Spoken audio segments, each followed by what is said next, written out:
councillors. Good morning, executive.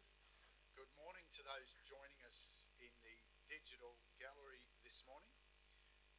It's my privilege this morning to declare the special meeting of Monday 19th of June 2023 open, and in doing so to once again pause and acknowledge the traditional owners of the lands on which we meet and across which our region is formed, and to pay respects to their elders past, present and emerging, and congratulate them on their continued nurture of culture. Councillors, I note a full attendance for today's meeting, noting that Councillor McConnell is joining us digitally but will be participating and will be speaking during the course of the meeting. Therefore, there are no apologies to put on record for today. And I turn to item 4. I've not been advised of any declarations of interest by members, but I just call once more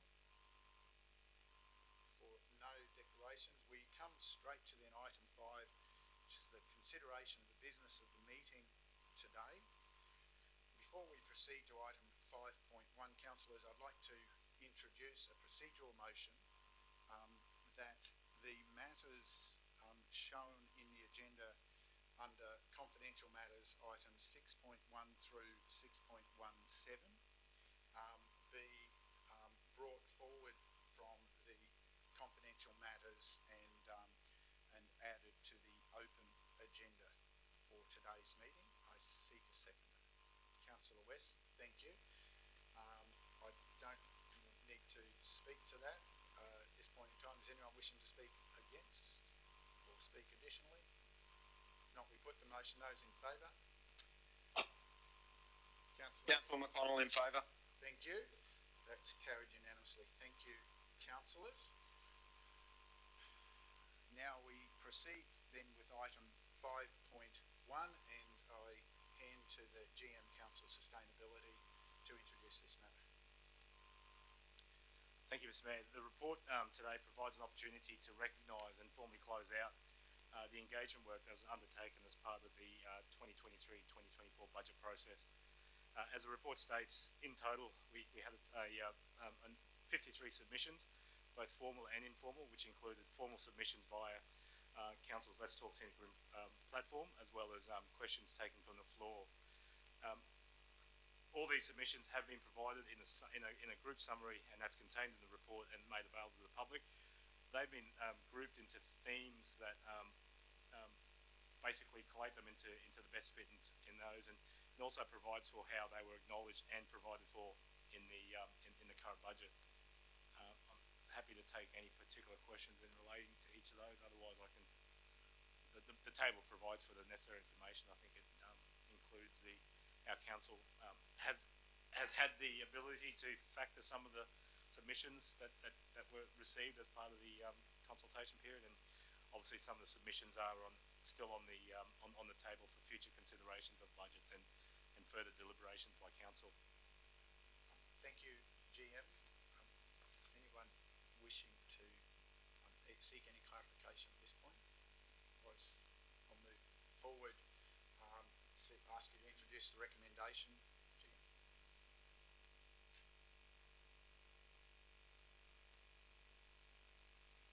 The recommendation for item 5.1 today, Mr. Council, is that Council note and acknowledge the considerations of the community consultation feedback.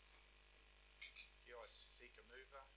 Councillor Enright. Seek a seconder. Councillor Hay. Any further questions, councillors? Any discussion? If not, you wish to speak to your motion, councillor?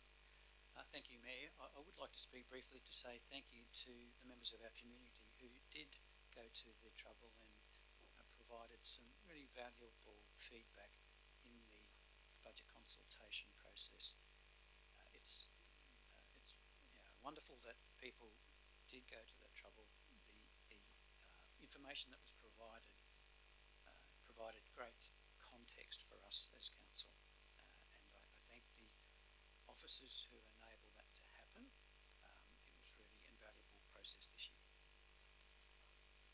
Thank you. Anyone wishing to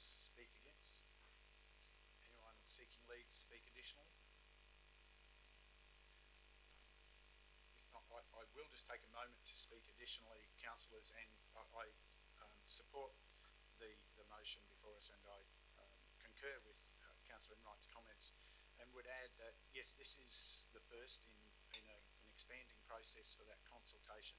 It was good to see the levels of engagement. It was, as per the content of the report, it was also encouraging to see the forward focus of people to be looking for the continued upgrade of facilities across the region, and to be looking to see a strong path of future, both in terms of services and infrastructure, that showed through in those consultations, which was certainly an encouraging conversation. Probably also a challenging conversation given the balancing act of affordability, which sort of form part of today's discussions. But yes, it was greatly appreciated to have those conversations. Anyone else seeking leave? If not, councillor, you wish to close? And we put the motion. Those in favour? Councillor McConnell? Councillor McConnell, yes. That's carried unanimously. GM, now that the other items have been released, and before we move to work our way through the specific papers that form the rest of today's meeting, in keeping with our standard practice, I will move to the lectern and introduce an overview of this year's budget on behalf of the Chamber.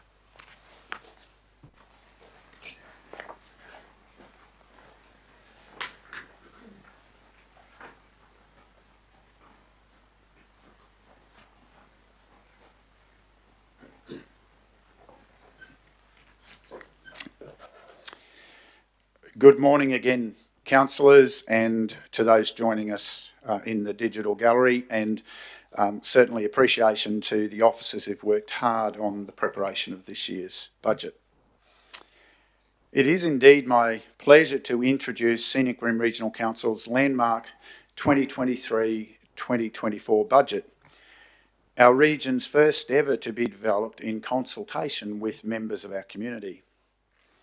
This $112.17 million budget represents a milestone in our ongoing journey towards becoming a more customer-focused organisation that values and responds to community feedback following the recent engagement process that has contributed to our planning not only for 2023-24, but also into the future. Our focus for the coming year has been on continuing to build a strong future for the Scenic Rim while providing the best value to ratepayers through the sound management of limited financial resources in the face of the current economic headwinds. From a total capital spend of $34.754 million, more than $23.9 million has been allocated to improving roads, bridges, footpaths and drainage across the Scenic Rim. In line with the shared community plan vision for the Scenic Rim as an accessible and serviced region, roads and bridges, which are vital for the growth of our regional economy, are once again the major areas of our capital spend. The 2023-2024 budget provides for capital expenditure of $13.04 million for roads, $9.74 million for bridges, $1.16 million for community facilities, and $1.63 million for waste management. This is in addition to the maintenance budget of $11.75 million allocated for roads, which includes $7.62 million for general maintenance of roads and footpaths for safety and accessibility, and $2.47 million for resheeting of gravel roads and shoulders. Against the backdrop of continuing labour and material shortages, Council is investing strongly in pre-construction activities for major transport projects. More than $1.09 million has been allocated for activities ranging from land acquisitions to survey and design works, the relocation of underground services, and pre-ordering of materials which can be difficult to source. We are committed to ensuring the best value to our ratepayers through our investments in infrastructure that provides the catalyst for ongoing growth and economic development and will stand the test of time. The ongoing maintenance of public assets, including swimming pools, community halls, cultural centres, libraries, sporting facilities and parks infrastructure, has been allocated $6.6 million. Landscape maintenance for 129 parks and 59 gardens, covering a total area of more than 457 hectares, and 6 cemeteries, as well as the region's town centres, has been allocated $4.03 million. In line with Council's playground strategy, the Moriarty Park Playground at Canungra will be upgraded at a cost of $92,000. More than $68,000 has been allocated in the budget to the upgrade of picnic shelters in parks throughout the Scenic Rim for the enjoyment of residents and visitors to the region. Tamborine Mountain residents and visitors to the Scenic Rim will benefit from the construction of a 600-metre section of footpath linking Gallery Walk on Long Road to the Tamborine Mountain Heritage Centre in Wongawallan Road. This key connection has been allocated $500,000 in the 2023-24 budget, along with an additional $72,189 for minor works as needed across the region to maintain the condition of footpaths and ensure the safety of pedestrians. As we continue to aim for a strong trajectory of growth, Scenic Rim's 2023-24 budget has also been framed in the context of a number of challenges for our region. Most notably, these are reductions in the availability of grant funding from the Australian and Queensland governments, rising costs, and the need to balance long-term financial sustainability against increasing community expectations in our delivery of services and facilities. We are facing challenging economic conditions with increasing cost pressures for both our organisation and our community. And the region's continuing recovery from the financial impacts of the COVID-19 pandemic and a series of extreme weather events in recent years, Council understands the impact of rising costs on local businesses and households and has attempted to minimise the financial burden on ratepayers, keeping rates increases to a minimum. Where possible, we have looked to cost recovery through fees and charges that apply a user pays principle to services and facilities to minimise rates increases. Although the overall rates revenue increase will be 7.9%, rates for 65% of residential principal place of residence will see an increase in line with CPI of 7.4% or less. Residential principal places of residence, representing 11,967 or 62% of the total of 19,363 rateable assessments, will see an overall increase of 7.27%. Rural principal places of residence, representing 1,325 or 7% of the total of 19,363 rateable assessments, will see an overall increase of 7.59%.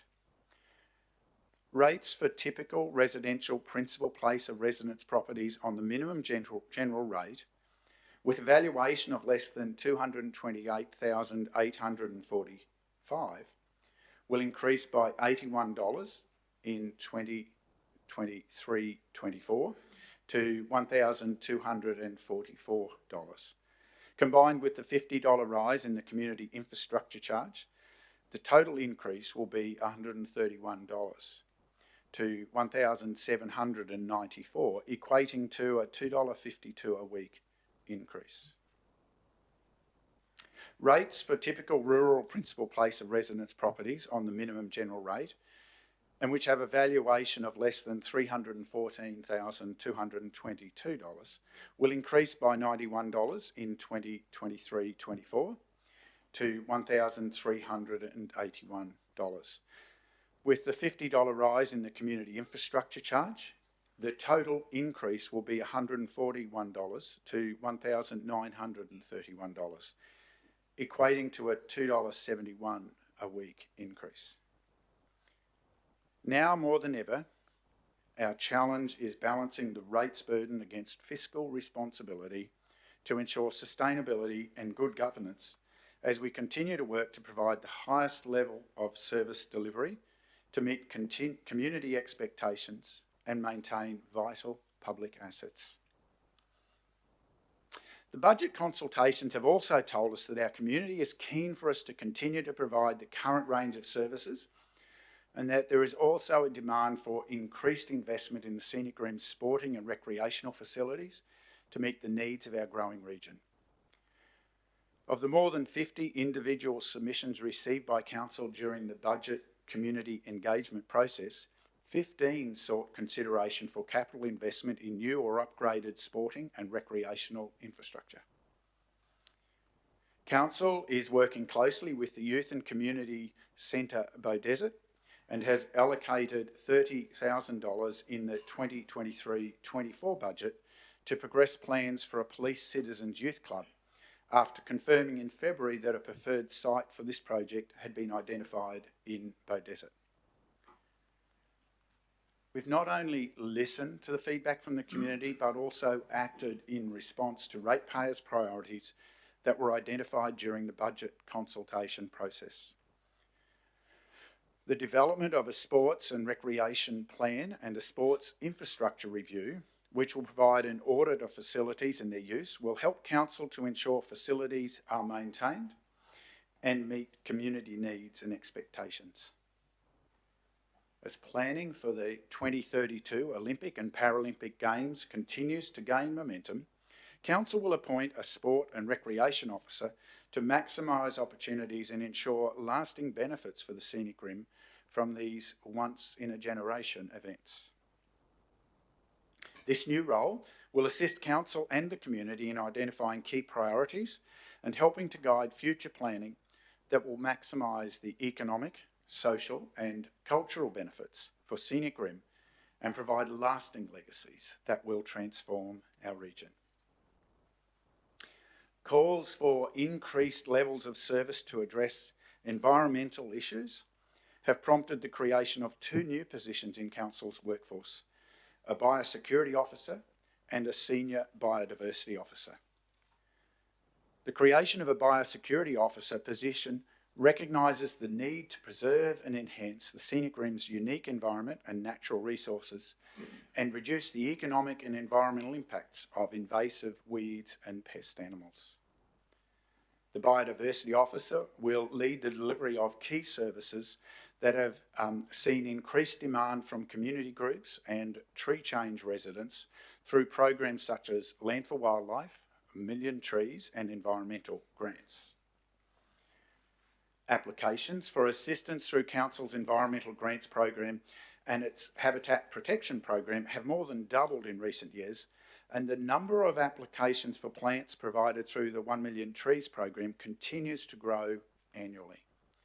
By working with rural landholders on issues of soil condition and water management, and landowners in townships who require support on environmental matters, including urban wildlife, species identification and plant selection, the new officer will assist residents whose properties are not supported by traditional conservation programs. In response to community feedback, Council has also allocated $35,000 towards progressing the development of a business case for the Water for Warrell irrigation project, which aims to provide Scenic Rim producers with more secure and reliable water resources. Council has continued its commitment to supporting the region's local tourism organisations by including a direct contribution of $95,000 in this year's budget, as ongoing investment in tourism and economic development was identified as a priority during community consultation. Support for our Vibrant and Active Towns and Villages program shows the community's recognition of the value that improvements to our business centres and streetscapes add to our local economy, as well as our sense of place. This year's budget provides for planning for revitalisation projects at Canungra and Kelbar that consider the value of each township in its own right, as well as its place in the wider Scenic Rim region. The master plans for Canungra and Kelbar will be developed through community consultation involving public workshops, door-to-door surveys and engagement in public spaces, and local artists, writers and traditional owners will be involved in developing cultural elements that will reflect the character of each community. As planning commences for Canungra and Kelbar, concept designs for a range of improvements proposed for Tamborine Mountains Gallery Walk are set to progress in 2023-24. Community engagement helped to inform a business case for a pedestrian boulevard, including designs for a car park, and Council's 23-24 budget includes an allocation of $250,000 for a detailed design that will alleviate traffic issues and improve the safety and amenity of the popular Gallery Walk precinct. The revitalisation of Beaudesert will also continue, with work scheduled to commence in August 2023. Beaudesert's Indigenous heritage and local stories will be celebrated in the Town Centre Gateway precinct, which will feature yarning circles, a new events deck and stage, grassed amphitheatre, public artworks and picnic areas. The historic Beaudesert Railway Station building will be a centrepiece for the project, remaining in its original location and providing a point of reference for the new structures. Improvements to the underground stormwater network on Short Street are also due to commence in August 2023. This will better protect the town centre from future flooding, creating confidence for residents and existing business operators, as well as those planning to invest in Beaudesert. Similarly, historical drainage issues will be addressed in works at Kelbar in line with upgrades to the region's stormwater infrastructure. I'm pleased to present a budget that reflects community needs and priorities and Council's prudent allocation of financial resources in the current economic climate. Once again, on behalf of Council, I would like to offer sincere thanks to everyone who has helped shape our budget planning, either through their attendance at the community consultation sessions at Boona, Beaudesert or Tamborine Mountain, or through individual submissions. Together, we will continue to build a strong future for our region.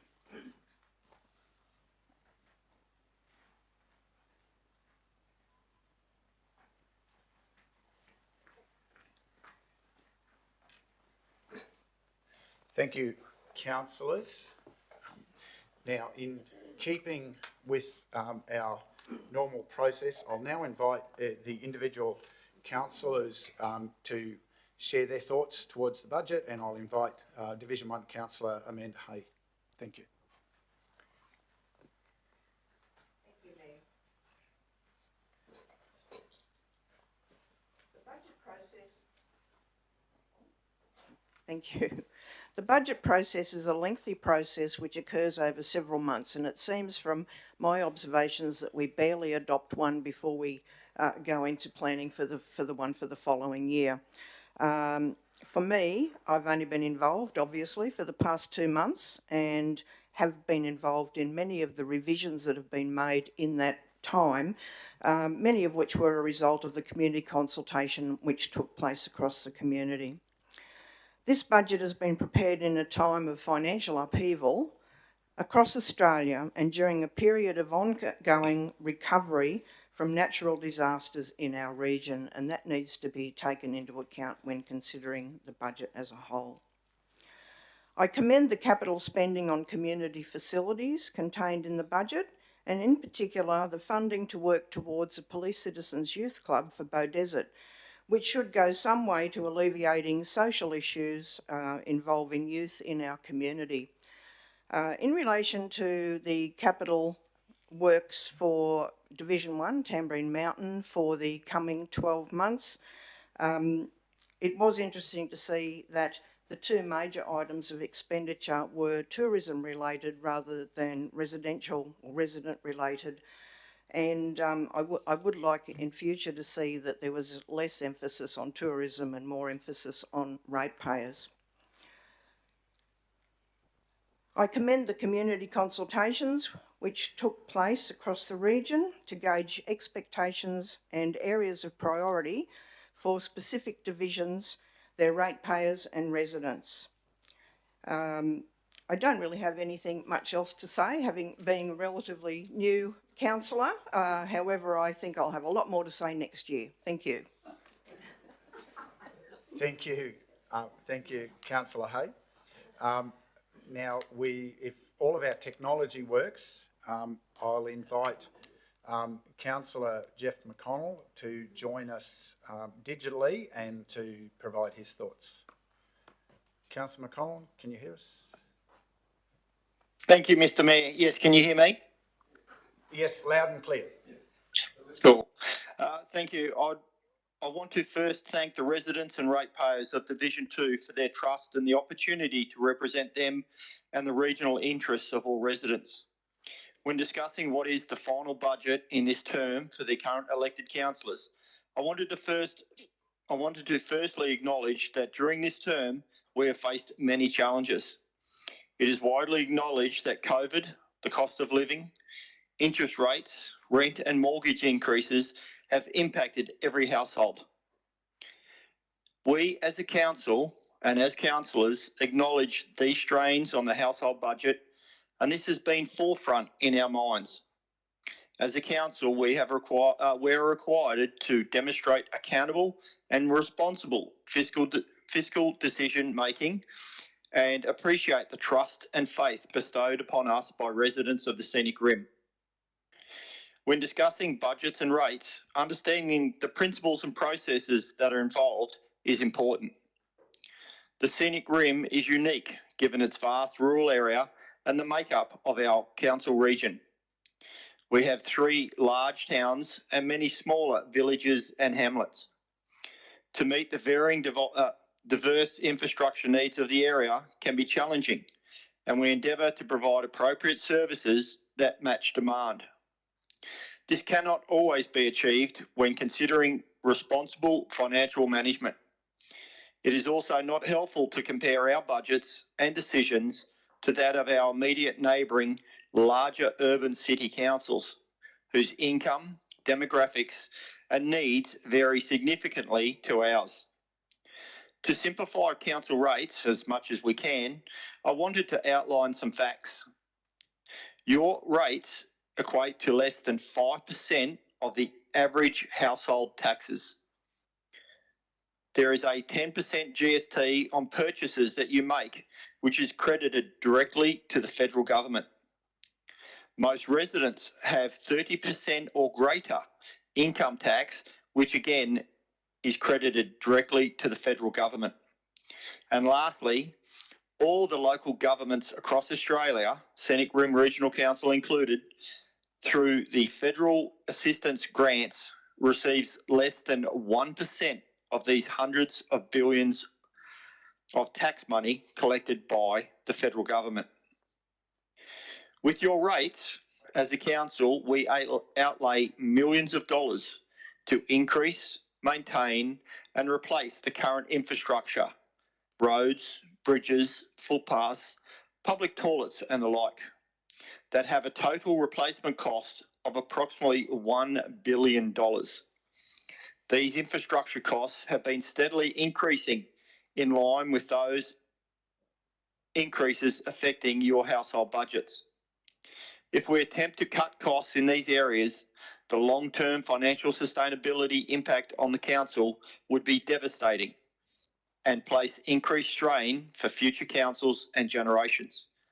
It would be a case of rob Peter to pay Paul tenfold in years to come, and affecting the reputation and livability of our great Scenic Rim.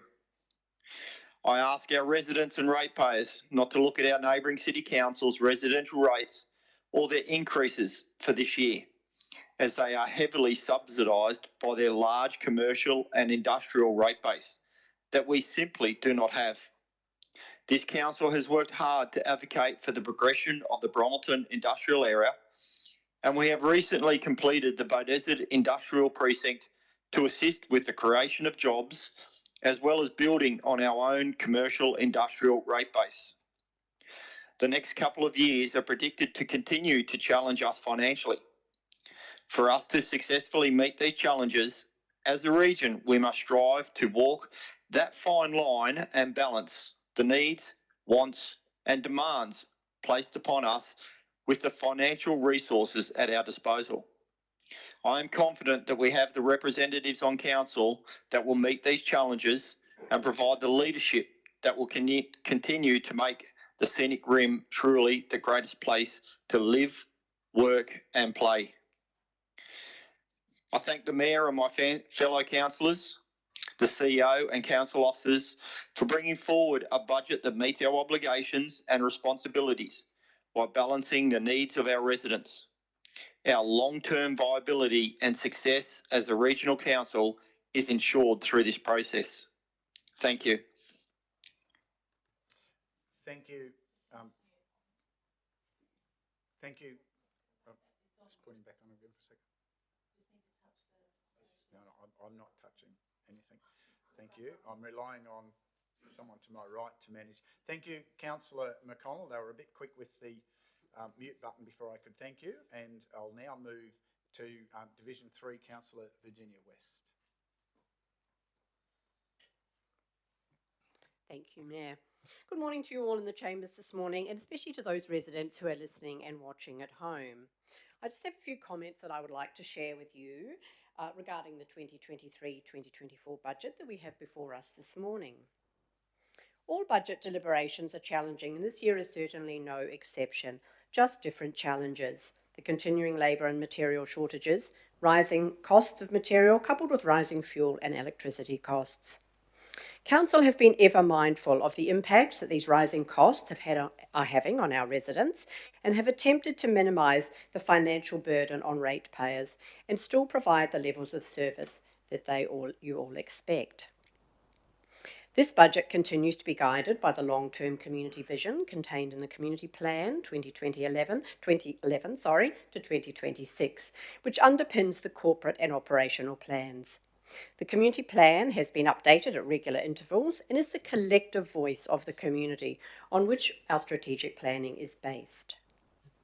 This year's budget preparation, for the first time, involved community input into the draft budget, and I thank all those residents who shared their thoughts, their visions, and their opinions into this very positive initiative. Very clearly, community feedback has focused on roads, bridges and footpath infrastructure, along with sport and recreation facilities and service levels.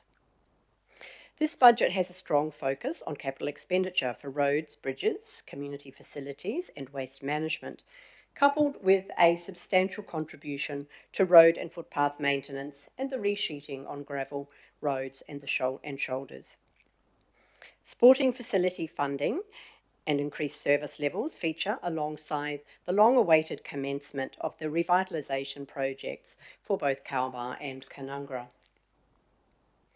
Council continue to be very mindful of our rapidly growing, diverse and widespread region, our multiple unique towns and villages, and the important principles of rates relativity, along with the legislative responsibilities Council must adhere to.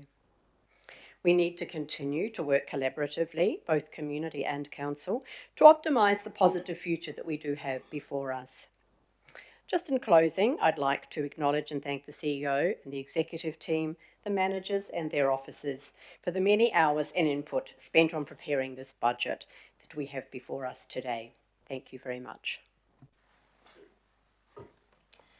Thank you, Councillor West, for those comments, and I now turn to Division 4, Councillor Michael Enright, for his comments. Thank you.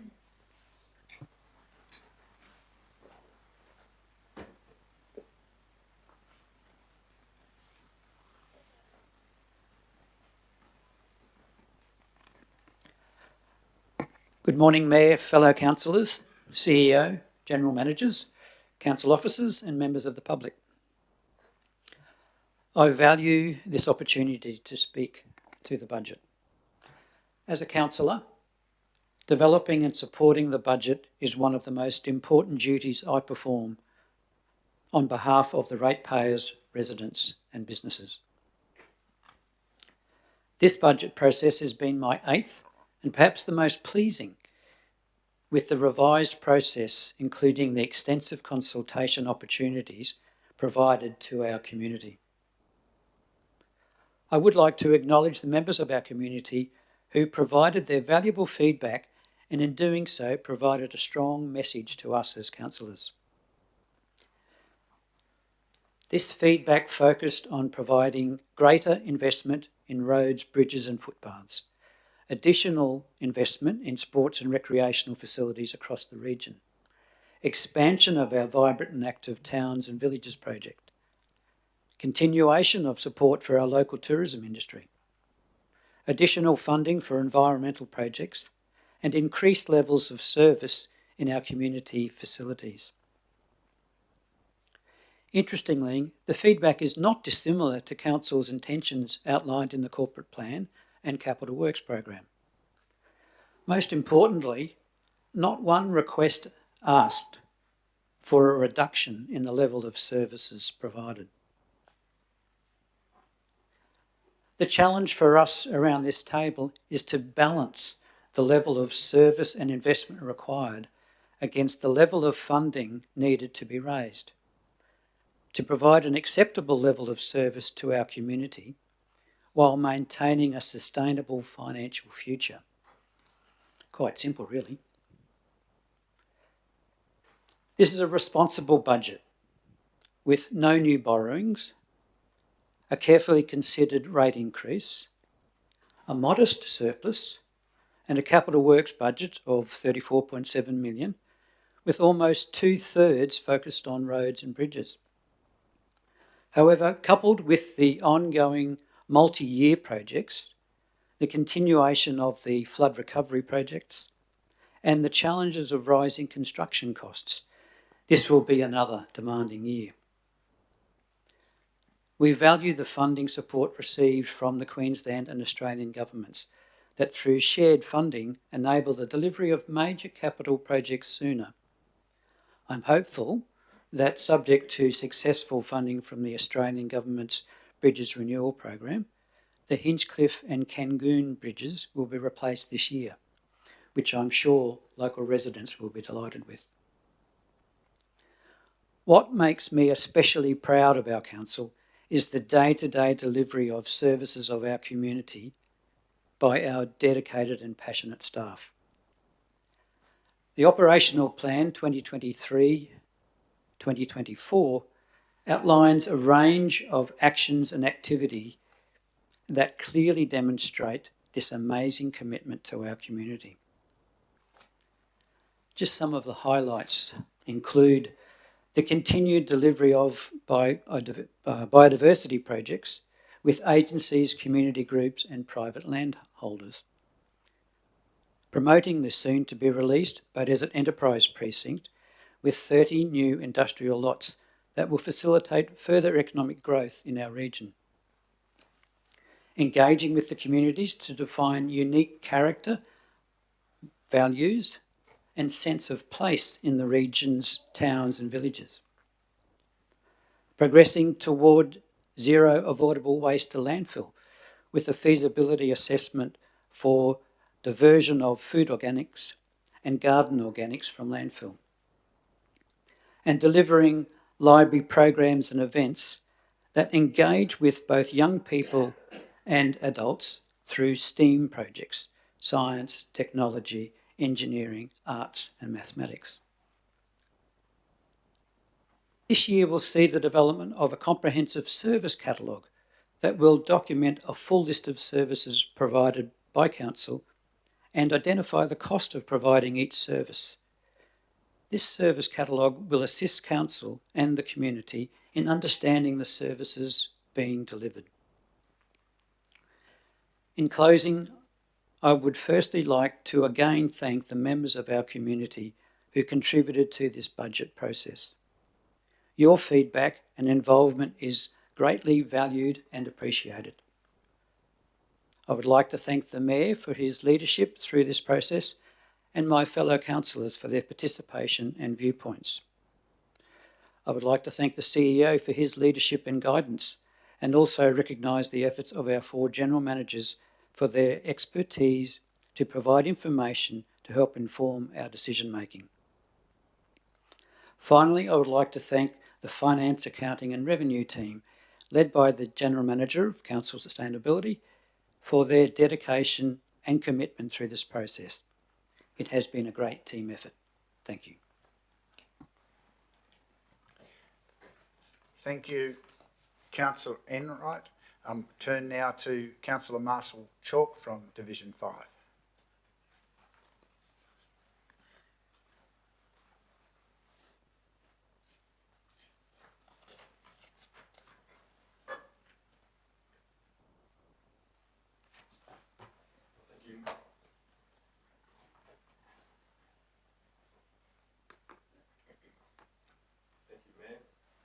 Good morning, Mayor, Councillors, CEO and Council staff. This year's budget has been prepared with the influence of a high inflation environment we are currently operating in. This has contributed to a much larger rate increase than our long-term financial forecast sets out. Over the last 12 months, we've seen cost overruns on projects, large increases in the cost of materials, and increases in operational expenses, which has put council in an increasingly hard position to keep delivering on our 10-year capital works program and the day-to-day operations of council. New initiatives included in this budget has contributed greatly to the rate increase seen this year. I wonder if this year was the year for some of these increases and some of these inclusions. Council is taking on more and more due in part to state government doing less and less. This cost shifting, as well as the administrative burden of complying with legislation, inevitably will take a huge toll at rates on. There will be hard questions to answer moving forward about what council should be focused on, how to manage the balance of power between local government and state governments, especially in regards to funding and legislation. This budget does deliver to council a financially stable position, which is a positive. It means we can continue to provide the services we currently undertake and the new ones identified in this budget. But it does add more pain to our community, which are facing cost of living pressures like council, but don't have the ability just to increase their revenue streams. I will reluctantly support this budget today, knowing that whatever number put forward would have been at an uncomfortable level for our community. With the expectation that a lot more work is required to maintain the balance between service delivery and rate increases at a level that will be sustainable in the long term for our community. Thank you. Thank you, Councillor Chalk. I turn now to Councillor Duncan McGuinness from Division 6.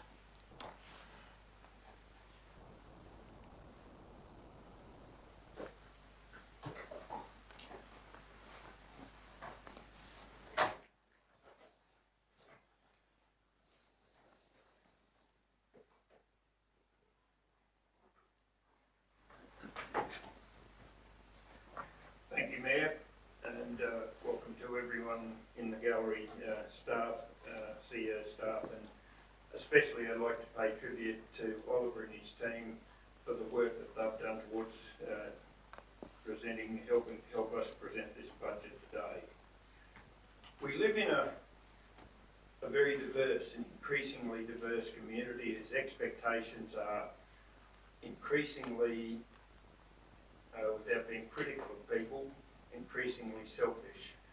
They want more all the time, and it's just human nature, I suppose. But we have to try to provide that, and I concur with Councillor Chalk on how we're getting less and less from each level of government. And it's a number of years ago that I suggested that with COVID that we would not be seeing a lot of grants, and this has come to fruition, or non-fruition, I suppose, and we need that to do our major projects like the Canungas and the coal bars and whatever. And communities, we did not have the capital to put into those big projects, and for them to move forward, we need grants with us. Our 7.9% increase is larger than I think all of us would have liked. But inflation, what it is, and the costs going up have dealt that position to us. It is great to have a balanced budget, and we've skimmed through the last few years, and in hindsight, should have we moved those percentages up, that some councillors would suggest we probably should have gone a little higher in those years, but this is what we're faced with now, and we've pushed back some projects like staff surveys that probably should have been done 3 or 4 years ago, and I'm glad we're in the process of starting that now and know where we're heading moving forward. It's great to see the Canunga and Kalbar move forward, and the consultation with the community is there. Our real problem is that we don't hear a lot from a big percentage of the community. And are they representative, a fair representation of the community that people hear from? I would like to hear from more people, within reason, of course. I think we've initiated a number of good projects here with biosecurity officer, and a lot of residents moving here just don't understand the noxious weeds and everything else, and I'd like to see us moving forward, and by putting someone on there, it will help these residents understand what it is there. In Kalbar, with the Moffat Street drainage, it's been pushed back for a couple of years now, and it's good to see that will finally happen in this year from my division's point of view. This will be the last budget for this council, and I thank everybody's input from councillors, mayor and staff for what they've done, and let's hope we continue to have a balanced budget and move this area forward. We've got a great area that we live in, and let's hope it keeps on being great. Thank you, Councillor McGuinness. Councillors, in keeping whilst I have introduced the budget on behalf of us all, I will exercise the liberty just to add a few personal observations of my perspective.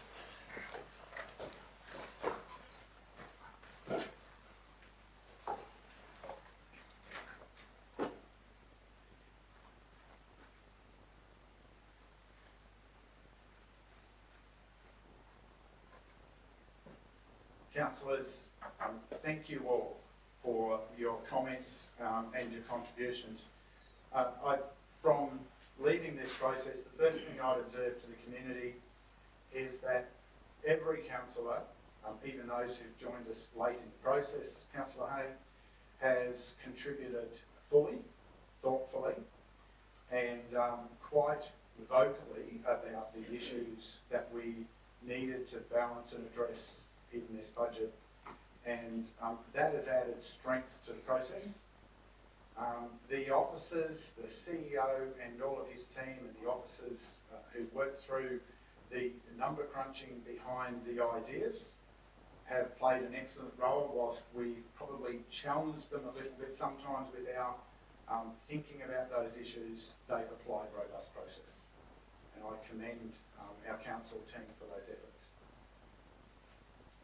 The challenge that we all faced this year was ugly numbers, and everyone's living in a world of ugly numbers. I think financial upheavals, cost of living upheavals, we're all living that challenge at this time. And we certainly had a challenge in our deliberations, because the option was always to say, let's push some things back. And go for a small target. And certainly at this time in the electoral cycle, that could have easily been a path to tread. However, it would have been a path that lacked the leadership that the chamber has shown. It would have been a path that failed future generations and handed on further problems. And the history across very many places in Australia is, at both federal, state and local government level, is that the failure to step up to the issue of the day and push it down the road is that you leave a bigger problem for someone to have to solve tomorrow.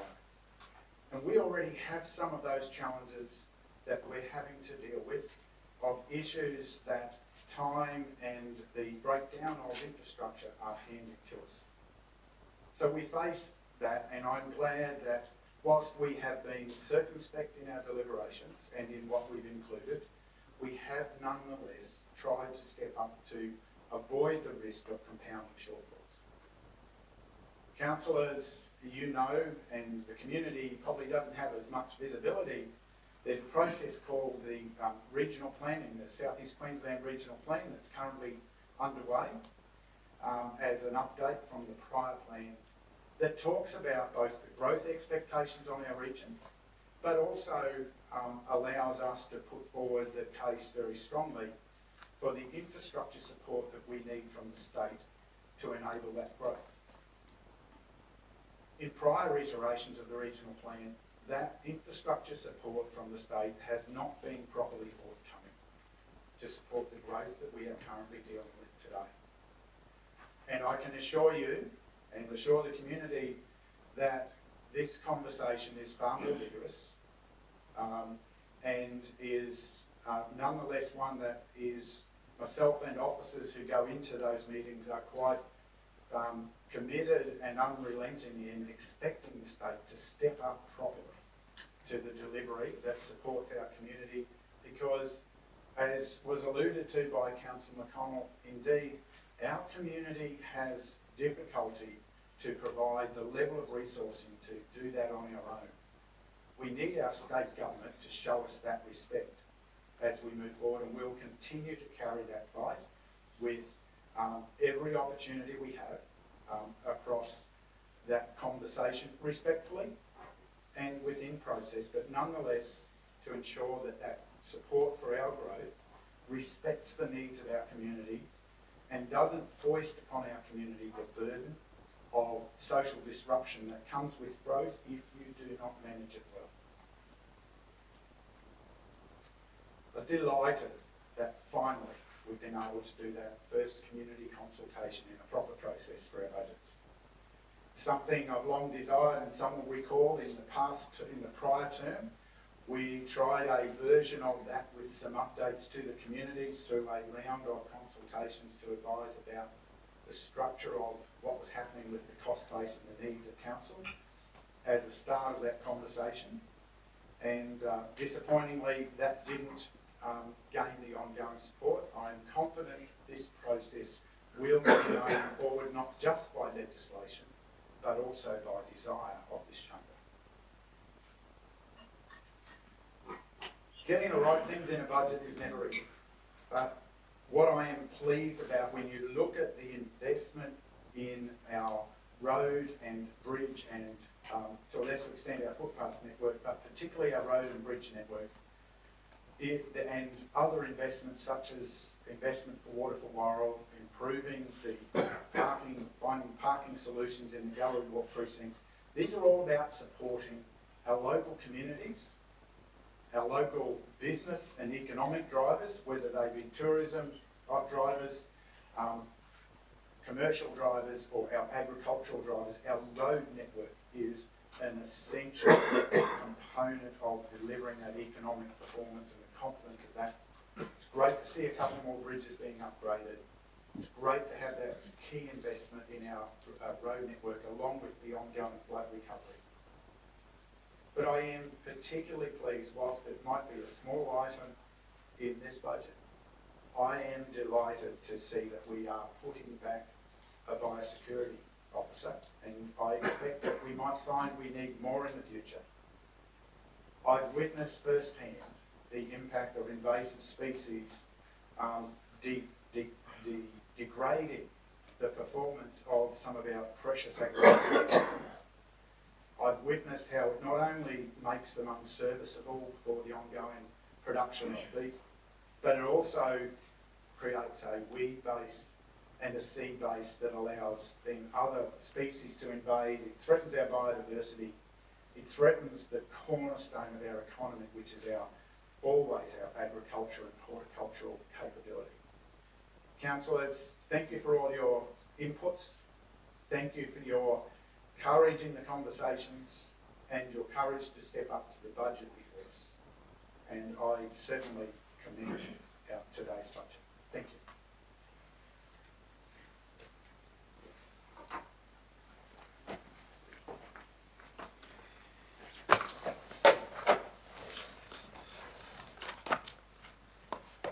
Councillors, just give me a moment to get my screen to reopen, and we now proceed through the process, and I'll ask the GM officer.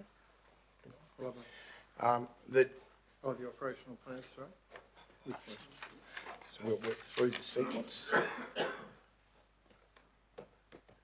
Just forgive me for those listening in, just getting my communications to reopen. It timed itself out for me. So we'll turn firstly to item 6.1, and we'll ask the acting GM People and Strategy to introduce this item. Thank you.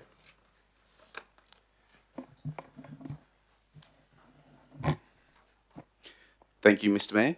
I'm happy today to be here to present the Scenic Rim Operational Plan 2023 to 2024 for adoption. I take the report as being read by councillors, however would like to point out that the operational plan is a key strategic document for council.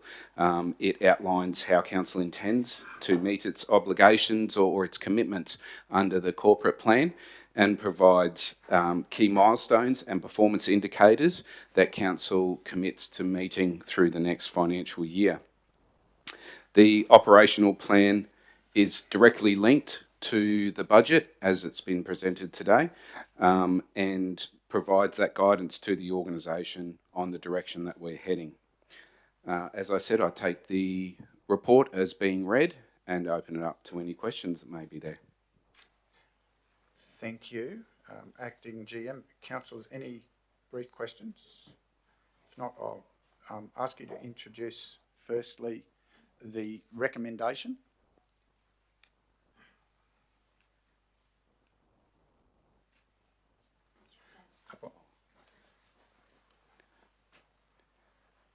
That the council adopt the operational plan 2023.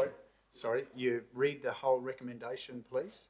Parts 1 and 2. Pursuant to Section 104 of the Local Government Act 2009 and Section 174 of the Local Government Regulation 2012, council adopt the operational plan 2023-2024 as tabled and included in attachment 1. And council require quarterly updates from the Chief Executive Officer regarding the implementation of the operational plan for the 2023-2024 financial year. Councillor Seeker-Mover. Councillor Enright, Seeker-Seconder. Councillor McGuinness. Any further questions, councillors? Any further discussion? Wish to speak to your motion, councillor? Thank you, Mayor. The operational plan is really where services are delivered to our community. This is a fantastic document that needs to be understood by our community. The continuation of services and the introduction of new services really provides the basis to our level of service provided to our community. There's so many fantastic items in here, which I did outline in some that I outlined in my specs of the budget. I commend this operational plan to council. I thank the officers who have combined to bring this together and look forward to its delivery over the next 12 months. Thank you, councillor. Anyone wishing to speak against? Anyone seeking leave to speak additionally? If not, we'll put the motion. Those in favour? Councillor McConnell, yes. Thank you. That's unanimous, councillors. We move to item 6.2. Councillors, page 72 of the now released report. And Jim, if I can get that to open. Return to the GM Council Sustainability to introduce this item. Thank you. Thank you, and good morning again, Mr. Mayor and councillors, gallery, and those listening in the digital broadcast. The next lot of agenda items are in a sequence to allow the necessary facilitation of the 2023-2024 budget. Item 6.2 is around the council consideration around the differential rating categories for 2023-2024. I take it the report has been read, but I will provide a very quick overview. Differential rating categories are used by the council to apply different rates to different types of properties or property owners within the Scenic Rim region. These categories allow councils to distribute the rates burden fairly and reflect the varying levels of service and benefits received by the different property types. As outlined in the report, we have no amendments from the previous year, and this purely states the categories and not necessarily the rates and dollars which we provided for later. So this is purely just the rating category types that's been utilised by council. Happy to take any queries if there's. Thank you, GM. Any queries, councillors? If not, GM, I'll ask you to introduce the recommendation, noting, councillors, that there's a very comprehensive table in here. With your forbearance, I'll give the GM the latitude to introduce the recommendation and note the full table of categories as a reference. Thank you, Mr. Mayor. And obviously the agenda will be made public and also contained as part of the minutes. So, the recommendation for item 6.2 is that pursuant to section 81 of the Local Government Regulation 2012 for making and levying differential general rates for the year ended 30th of June 2024, Council resolved the rating categories of rateable land in its local government area and a description of each of the rating categories to be as follows and included for in the table provided. Thank you. I seek a mover. Councillor West. Seek a seconder. Councillor Hay. Any further questions, councillors? Any further discussion? Wish to speak, Councillor West? Thank you, Mayor. Just very quickly, as has been mentioned by the General Manager, this list is consistent with last year's list, and it's really about distributing the rates equitably and fairly amongst our community. Thank you. Thank you. Anyone wishing to speak against? Anyone seeking leave to speak additionally? Councillor Chalk. Yeah, thank you, Mr. Mayor. Yes, look, this table sets out how the rates are distributed among our community, and it's something that's always on the front of the mind as a councillor to try to find a way to equitably distribute that across our region. So it's something that we need to continually review in order to make sure that we are doing just that and find ways to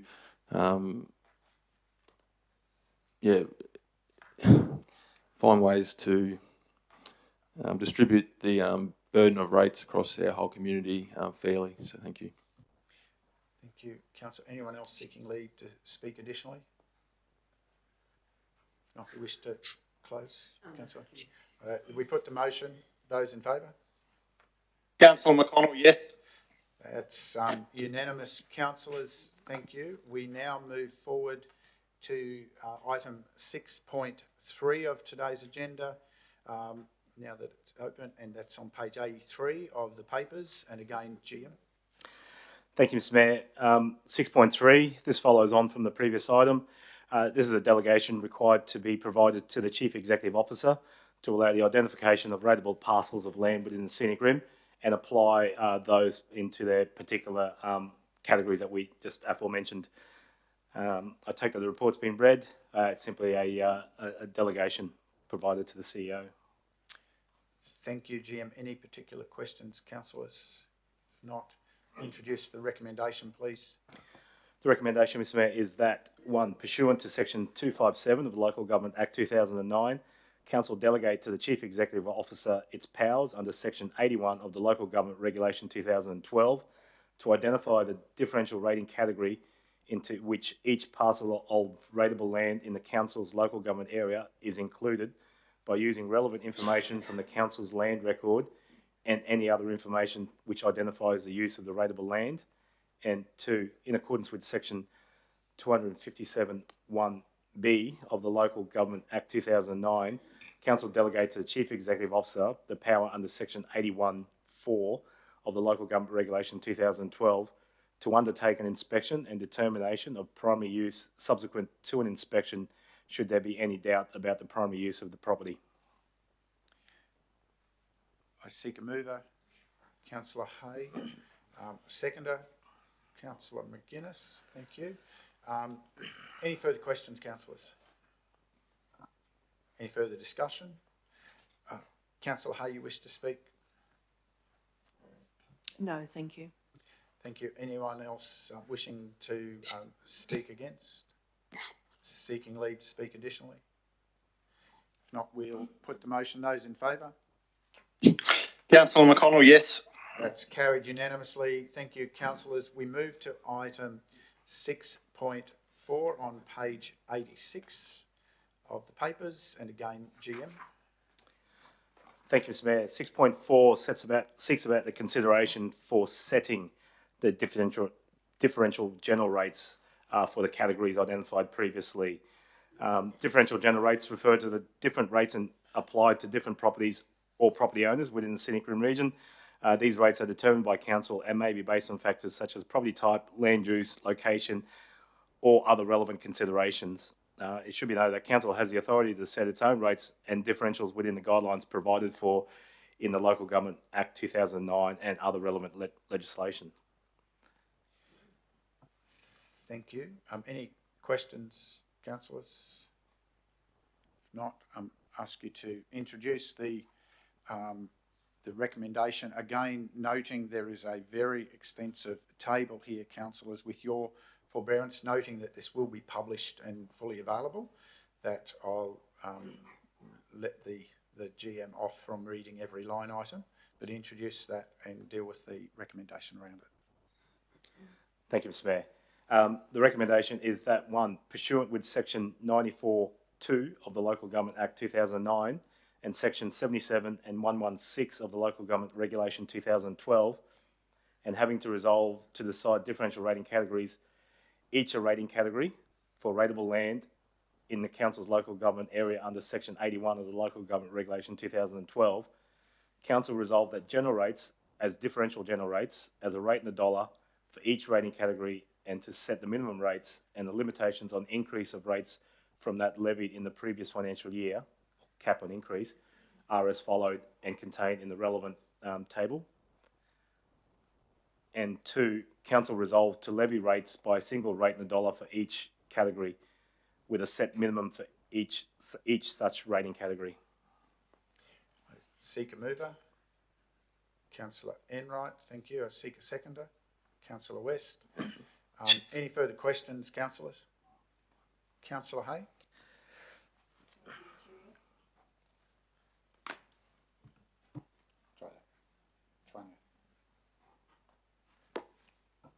Thank you, Chair. Just for the benefit of the people in the gallery and those listening at home, could we just have a brief explanation of capping and why it has increased from 9% last year to 15% this year, please?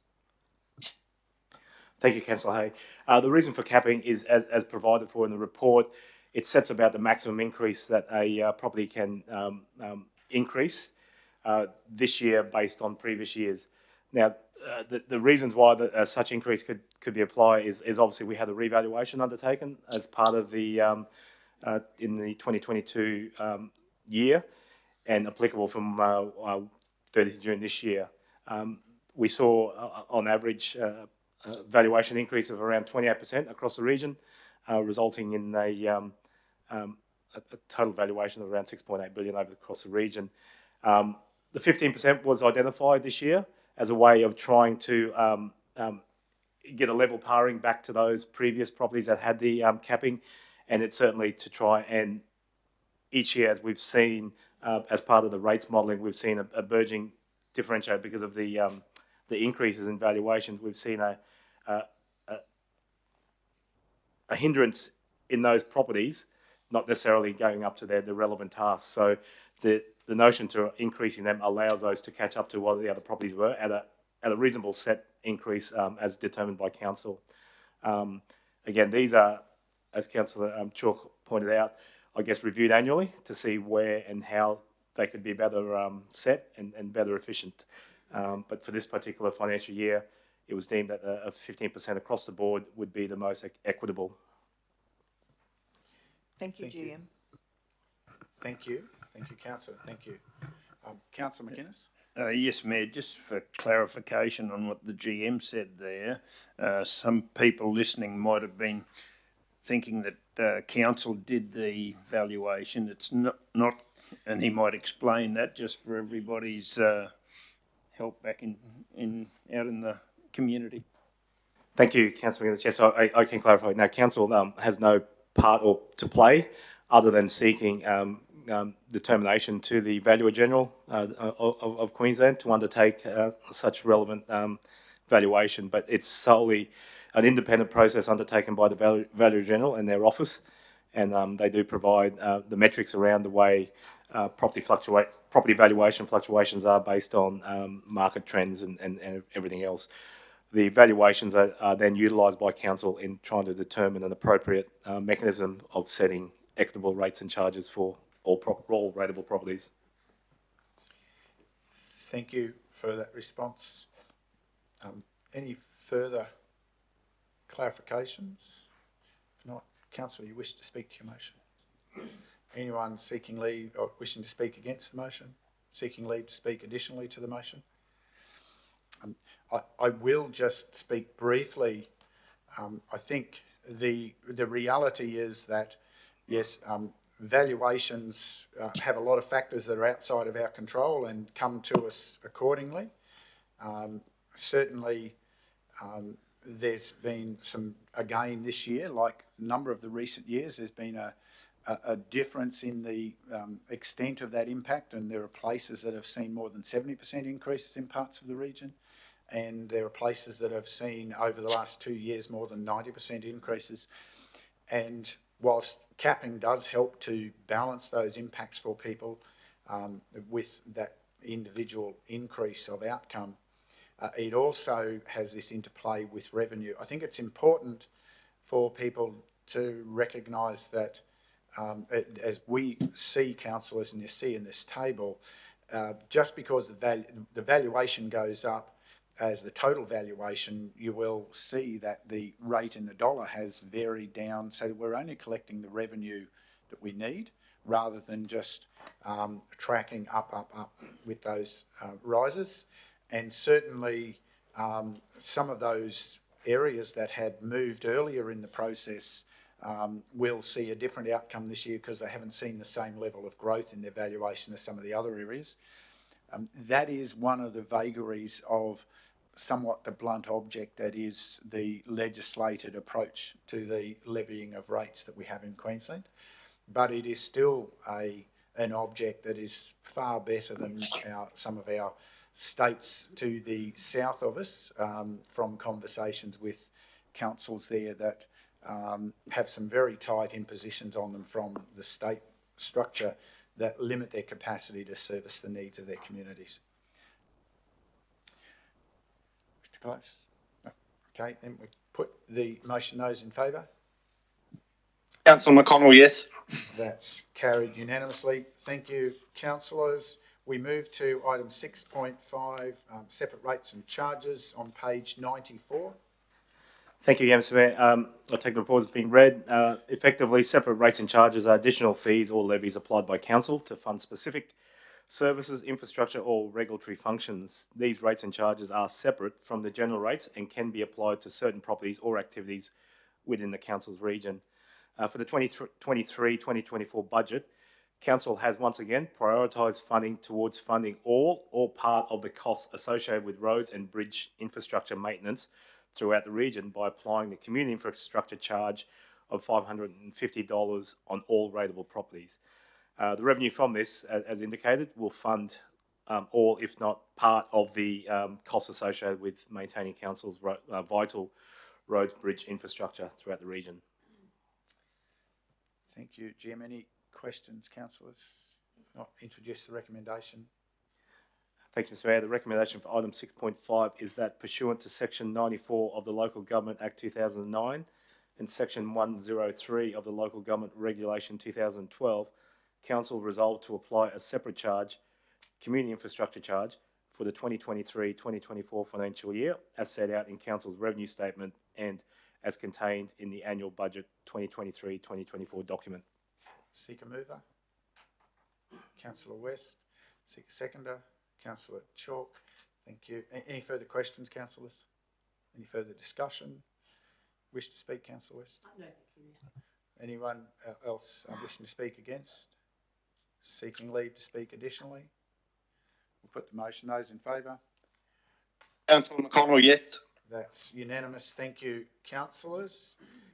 We move now to item 6.6, the overall plan for Boona Rural Fire Brigade, and again, GM, page 97 of the agendas, councillors. Thank you, Mr. Mayor. Following on from the separate charge, Council can also apply what's called a special charge for the 2023-2024 financial year. It's seeking consideration for the levying on behalf of the Boona Rural Fire Brigade a special charge of $33 for all applicable properties within the Boona Rural Fire Brigade catchment area. The estimated revenue from levying would be around $112,530. Once levied by and collected by Council, this will all be 100% remitted to the Boona Rural Fire Brigade to assist the brigade in undertaking necessary rural fire operations. Thank you, Jim. Any questions, councillors? If not, introduce the recommendation, please. Sorry, Mr. Mayor, I did have a question. Yes, Councillor McConnell. Apologise for not picking this up earlier, but should that be the Rural Fire Group, not Brigade? Because Brigade stands for one entity, where the group that should be across the board. I'll note your question. The GM's just reflecting on that. Councillor, thank you. Yes, that's correct, Mr. Mayor. Thank you for picking that up, Councillor McConnell. Apologies for not picking it up earlier. Thank you. So, GM, if you note, this is still your recommendation to deal with. Thank you, Mr. Mayor. The updated recommendation would be that pursuant to Section 94 of the Local Government Act 2009 and Section 94(3) and 4 of the Local Government Regulation 2012, Council adopt the overall plan for the Boona Rural Fire Group in the Scenic Rim region, and 2, Council adopt a special charge 1 Rural Fire Group Boona for the 2023-2024 financial year, as set out in the revenue statement contained in the 2023-2024 budget documents. The overall plan for the Boona Rural Fire Group in the Scenic Rim region.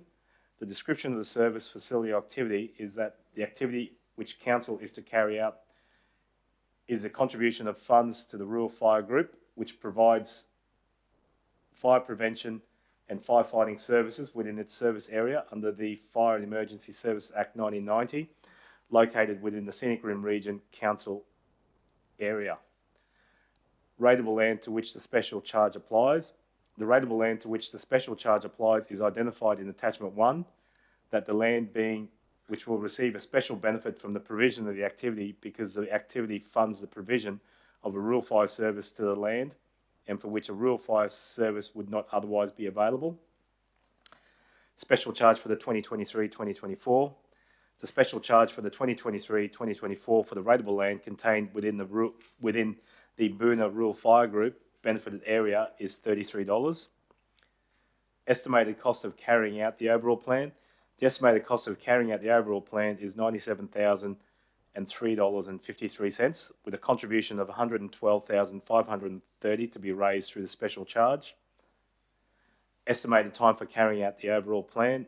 The estimated time for carrying out the overall plan is 1 year, commencing on 1 July 2023. Councillors, I seek a mover. Councillor Chalk, seek a seconder. Councillor West, thank you. Any further questions, councillors? Councillor McInnes. Yes, Mayor.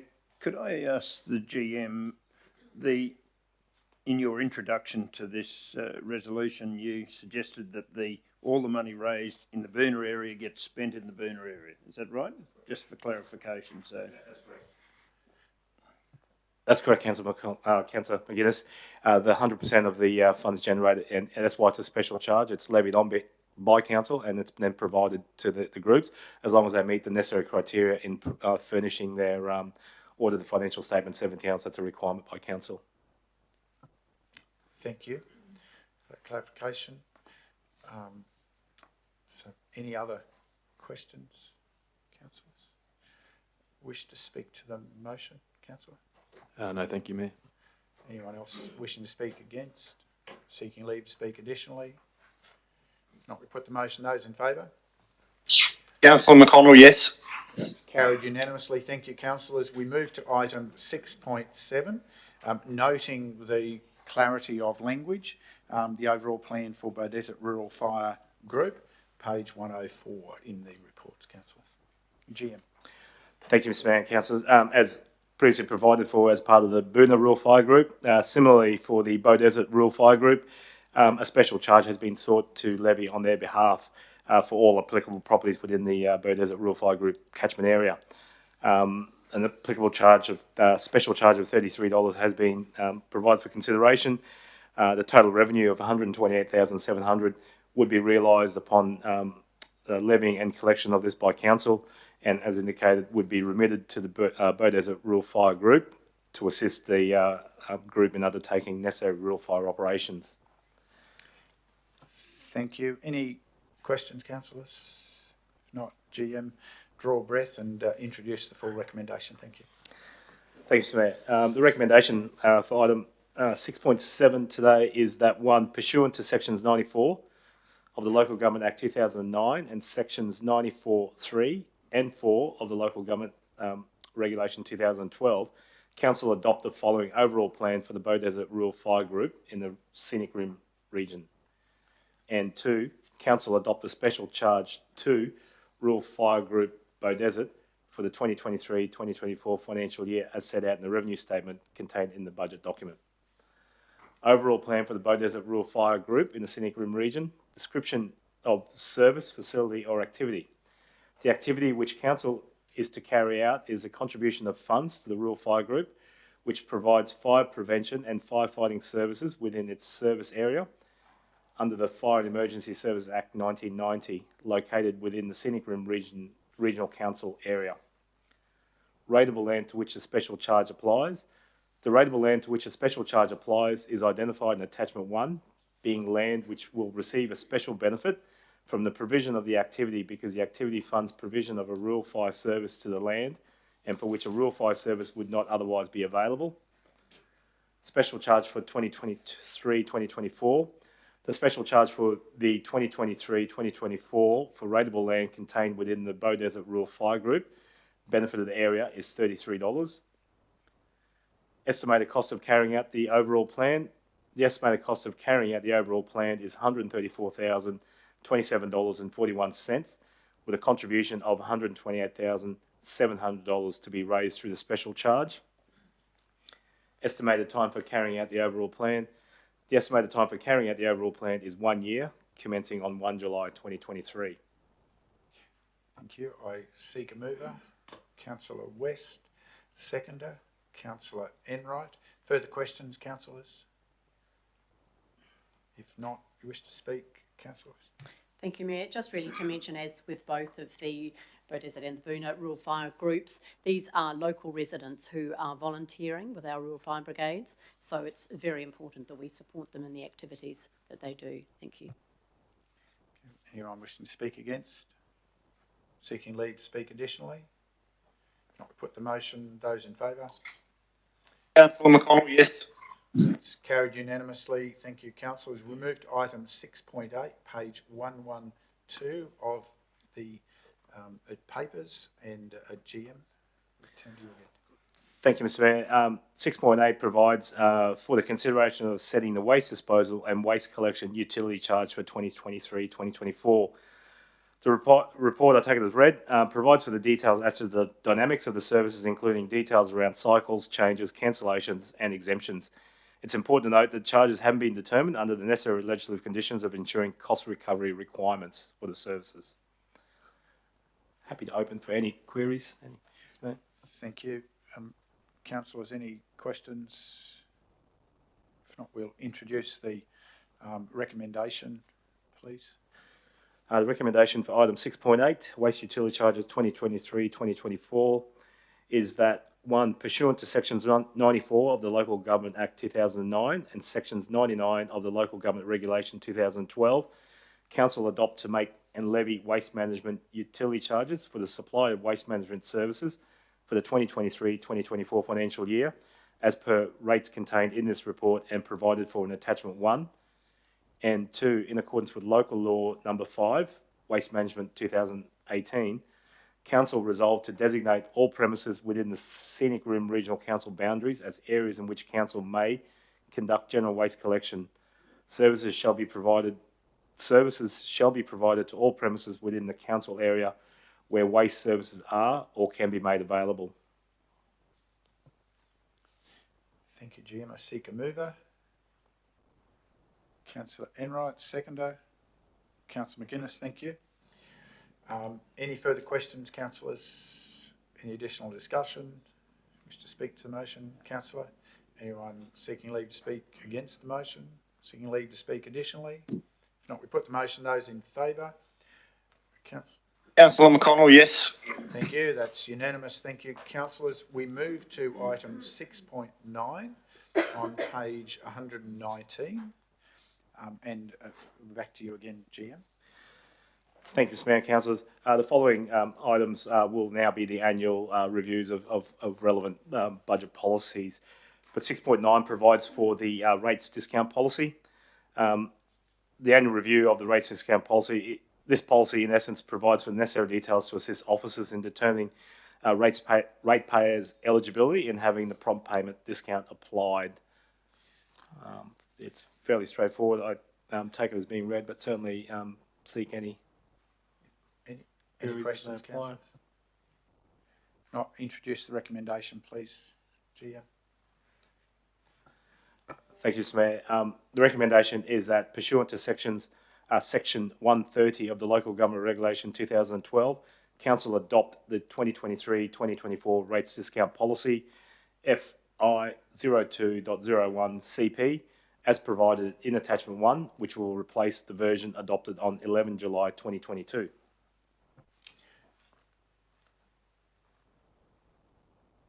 Thank you.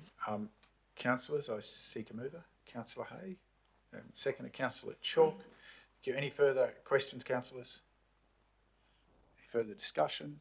Wish to speak, Councillor Hay? No, thank you, Mayor. Anyone seeking leave to speak against? Seeking leave to speak additionally? If not, we'll put the motion. Those in favour? Councillor McConnell, yes. Thank you, councillor. We move to item, that's carried unanimously. We move to item 6.10, page 127. Again, we're with you, GM. Thank you, Mr. Mayor. Another policy that has undertaken an annual review, this time around the rates category changes policy. This policy allows guidance for officers to apply necessary changes throughout the year that may affect particular properties. An example of this could be in where change of ownership impacts a principal or non-principal application, and officers are able to make the necessary changes to reflect this accordingly as per the policy. Happy to take any further queries in respect to these. But councillors, any questions? If not, introduce the recommendation, GM. Thank you, Mr. Mayor. The recommendation is that pursuant to Part 5, Division 4, Sections 81 and 89 to 93 of the Local Government Regulation 2012, Council adopt the rates category changes policy FI 02.02 CP as provided in attachment 1, which will replace the previous version dated 11 July 2022. Thank you. Seek a mover. Councillor McGuinness, seconder. Councillor West. Any further questions? Any further discussion? Councillor McGuinness, you wish to speak? No, Mayor. Thank you. Anyone seeking leave to speak against? Speak additionally? Put the motion. Those in favour? Councillor McConnell, yes. Carried unanimously. Thank you, councillors. We move to item 6.11, page 133, concessions to rates and charges. Again, GM. Thank you, Mr. Mayor. As part of the budget process for 2023-2024, review of the concessions was undertaken. And this report provides for now the concessions to rates and charges that are applicable for 2023-2024. These concessions include for groups, for not-for-profit community and sporting organisations, additionally for land identified as dip and pump sites and or previously identified as historical subdivision precinct under the Scenic Rim Planning Scheme 2020. Also for property owners that have applicable and valid totally and permanently incapacitated card holders, and also council's voluntary conservation covenants. The report provides for the applicable concessions for the categories mentioned. Thank you, GM. Any questions, councillors? If not, draw a breath again, GM, and work your way through the fullness of this recommendation. Thank you. Thank you, Mr. Mayor. The recommendation for item 6.11 today is that 1. Council resolve, in accordance with sections 120 and 122 of the Local Government Regulation 2012, upon application, Council may grant eligible ratepayers full rebate of the general rate, separate charge and waste disposal utility charge to the following classes: not-for-profit organisations, not-for-profit community service providers, sporting organisations operating on council-owned or controlled lands. 2. Council resolve, in accordance with sections 121 and C and 122 of the Local Government Regulation 2012, upon application, Council will grant eligible ratepayers full rebate of the general rate, separate charge and waste disposal utility charge to the following classes: dip and pump sites held separately from the balance of holdings or held separately by trustees, land identified as historical subdivision precinct under the Scenic Rim Planning Scheme 2020. 3. Council resolve, in accordance with sections 120, 1A and 122 of the Local Government Regulation 2012, upon application, Council will grant eligible ratepayers a rebate of whichever is less of $200 per annum and 20% of the gross rates and charges levied to the eligible classes of ratepayers, being property owned and occupied by totally and permanently incapacitated TPI veterans holding a valid TPI card. 4. Council resolve, in accordance with sections 120, 1 and E and 122, 1 and B of the Local Government Regulations 2012, Council will grant a partial rebate of the general rate to landowners who have entered into a voluntary conservation covenant registered under sections 97A of the Land Title Act 1994 with Council, or an unregistered voluntary conservation agreement with Council to preserve, restore or maintain an area of environmental or scientific significance upon their rateable land, namely vegetation communities having levels of significance detailed below. The rebate will be a pro rata percentage of the general rate attributable to the conservation of the land. Just for clarity, that last phrase is the conservation area of the land. Conservation area of the land. Thank you. You're doing well, but thank you. A seeker mover, Councillor Enright. Seeker seconder, Councillor West. Thank you. Any further questions, councillors? Councillor Hay? Yeah, one. Oh, sorry, wait a moment, Councillor McConnell. Councillor Hay first. Thank you, Mayor. To the GM, in relation to paragraph 4, does that have any bearing on land for wildlife?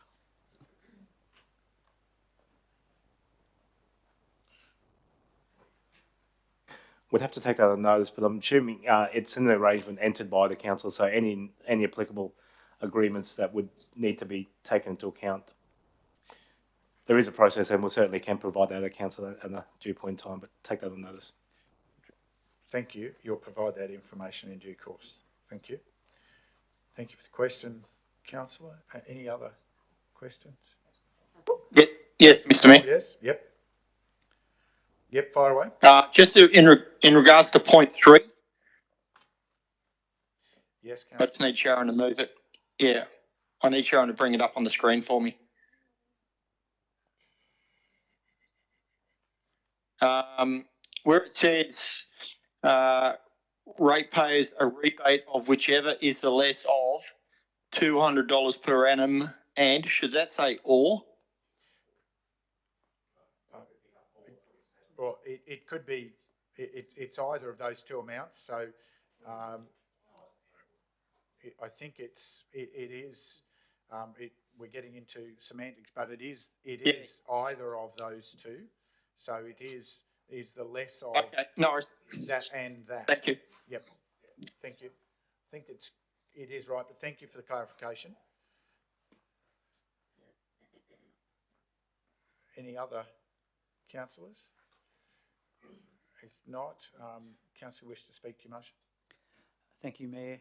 This is an important concession or important item that provides concessions to eligible ratepayers, and particularly the ones of note are certainly those in the not-for-profit organisations, community service providers and supporting organisations that do provide services to our community.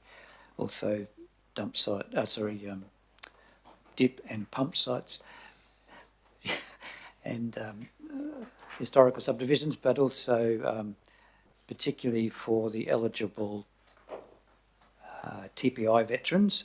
I think that's an important additional concession for them, and certainly for those landowners that participate in the voluntary conservation covenant. I think these are all appropriate concessions that assist those who are assisting us as a community. Thank you, councillor. Anyone wishing to speak against? Seeking leave to speak additionally? If not, we will put the motion. Those in favour? Councillor McConnell, yes. Thank you, councillor. That's unanimous. We move to item 612, page 137. GM, we're back with you. Thank you, Mr. Mayor. Another key policy seek that's undertaking the annual review. This policy provides recognition of factors that impact financial capabilities of property owners and provides council with the ability to consider and apply concessional rates and charges for relief due to the financial hardships where applications are made. The policy provides for the framework as to which officers are able to then assess the necessary applications and apply concessions as provided for in the policy. The policy also does provide for extraordinary circumstances where particular policy criteria may not be applicable, and allows for the application to then be considered by council and with a subsequent resolution. Thank you, GM. Any questions, councillors? Not GM, introduce the recommendation, please.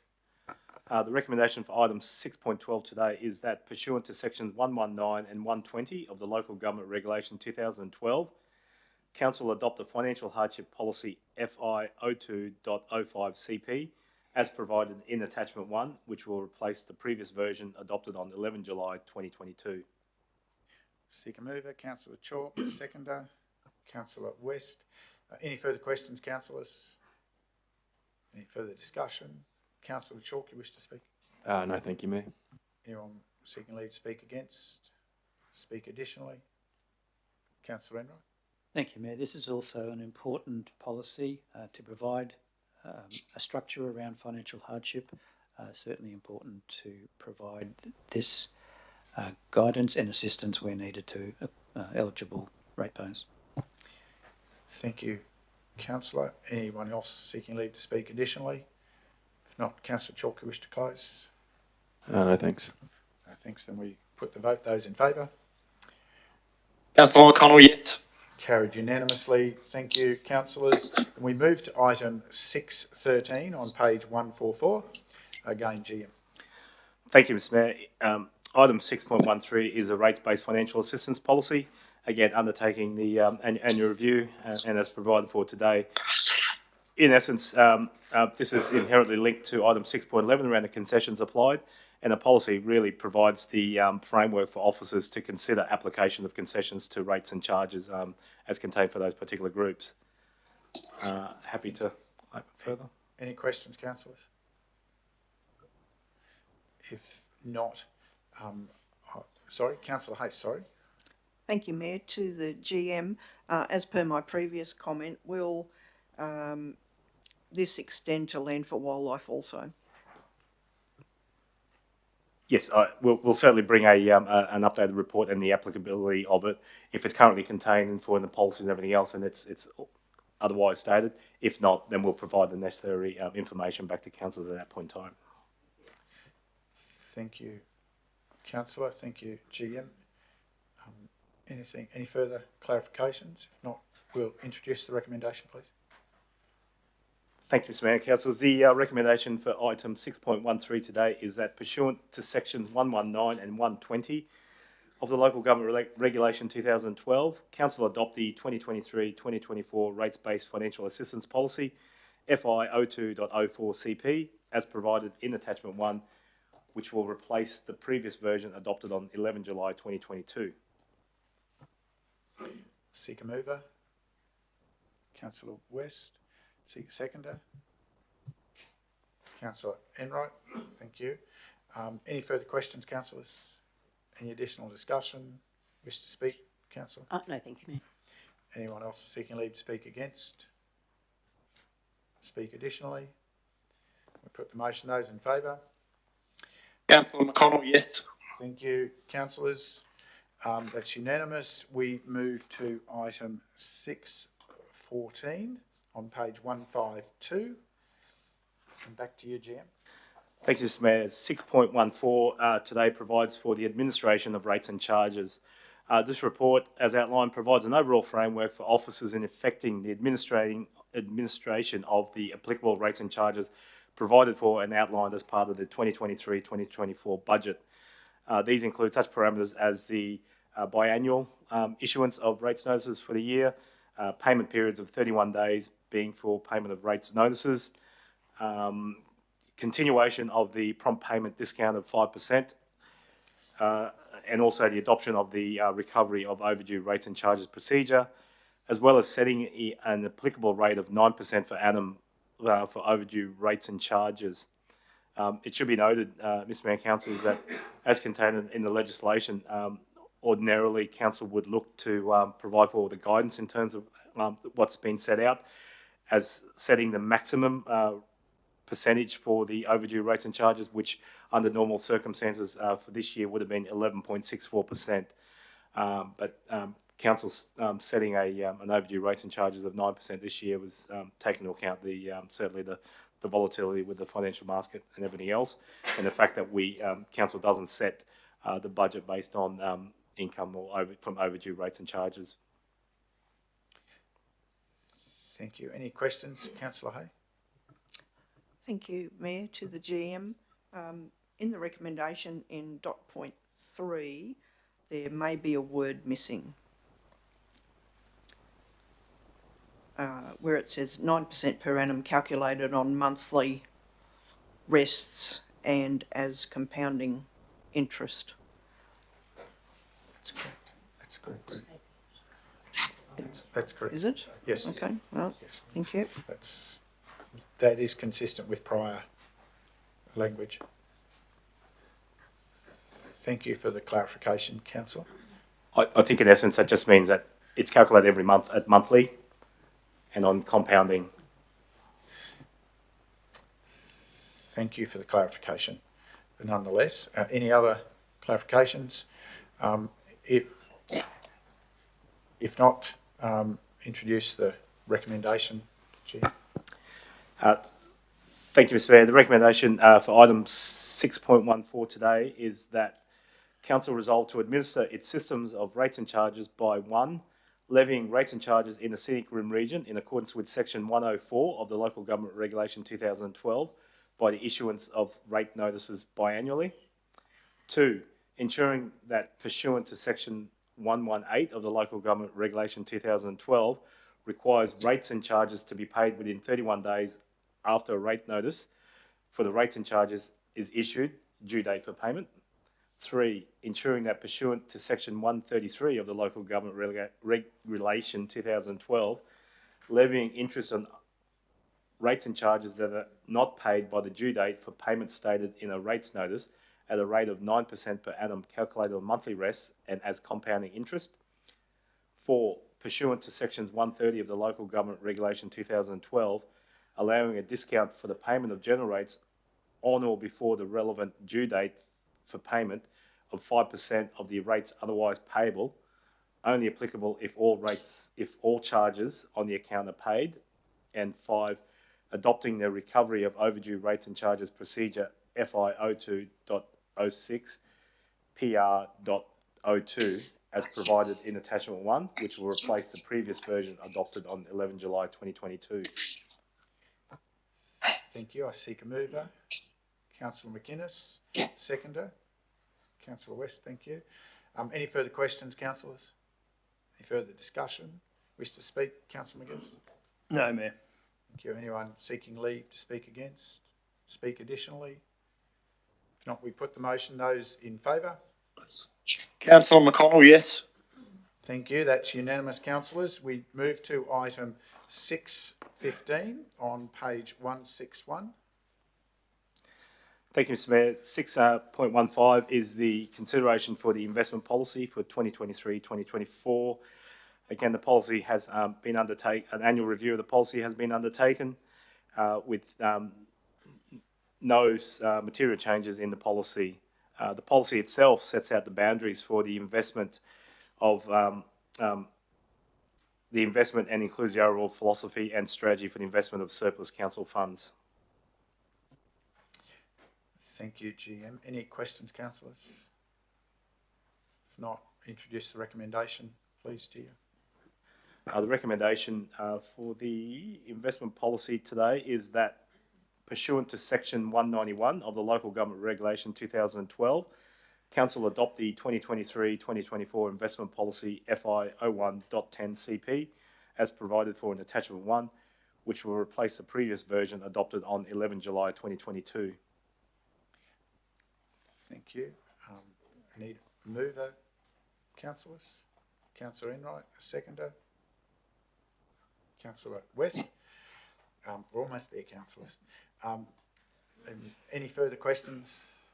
Any additional discussion? Councillor, you wish to speak? Anyone seeking leave to speak against? Speak additionally? Put the motion. Those in favour? Councillor McConnell, yes. Thank you. That's unanimous. Councillors, item 6.16, page 172. Thank you, Mr Mayor. Councillors, alternate to the previous item, this now allows for the annual review of the debt policy. The policy outlines the principles for utilising debt financing and contains existing as well as planned borrowings in Council's long-term financial forecasts.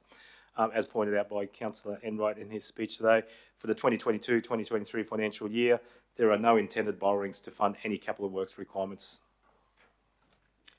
Nonetheless, we're still required to adopt the updated policy. Thank you. Thank you, GM. Any questions to the report? Councillor Chalk. Yeah, just in light of what you just said, GM, on the table, on attachment 1 on page 178, there's an asterisk on the bottom 2 items that says to be drawn down during June 2023. So that's obviously just before the end of this year. So there's no further in the following financial year is what you're clarifying. That's correct. That's That's correct. That's for those 2 items in that table relate to the current financial year, 2022-2023. So they were to fund those works. They'll be drawn down this year for June, but they were for, I'm talking about last year's budget, which is effectively we're still in now until the 30th of June. But for the 2023-2024 financial year, there's no intended borrowings. The next borrowings, as per the forecast, would be until 2026-2027, unless resolved by council to seek additional borrowings for any future programs. But thanks for the clarification, councillor. Anything additional, councillors? If not, GM, get you to introduce the recommendation. Thank you, Mr Mayor. Councillors. The recommendation is that pursuant to section 192 of the Local Government Regulation 2012, Council adopt the 2023-2024 debt policy, FI 01.14 CP, as provided in attachment 1, which will replace the previous version adopted on 25 October 2022. Thank you. I seek a mover. Councillor Enright again, seconder. Councillor McGuinness, thank you. Any further questions, councillors? Councillor Enright. Thank you, Mayor. A question of the General Manager. In previous years, have we, to your knowledge, have we not had additional debts?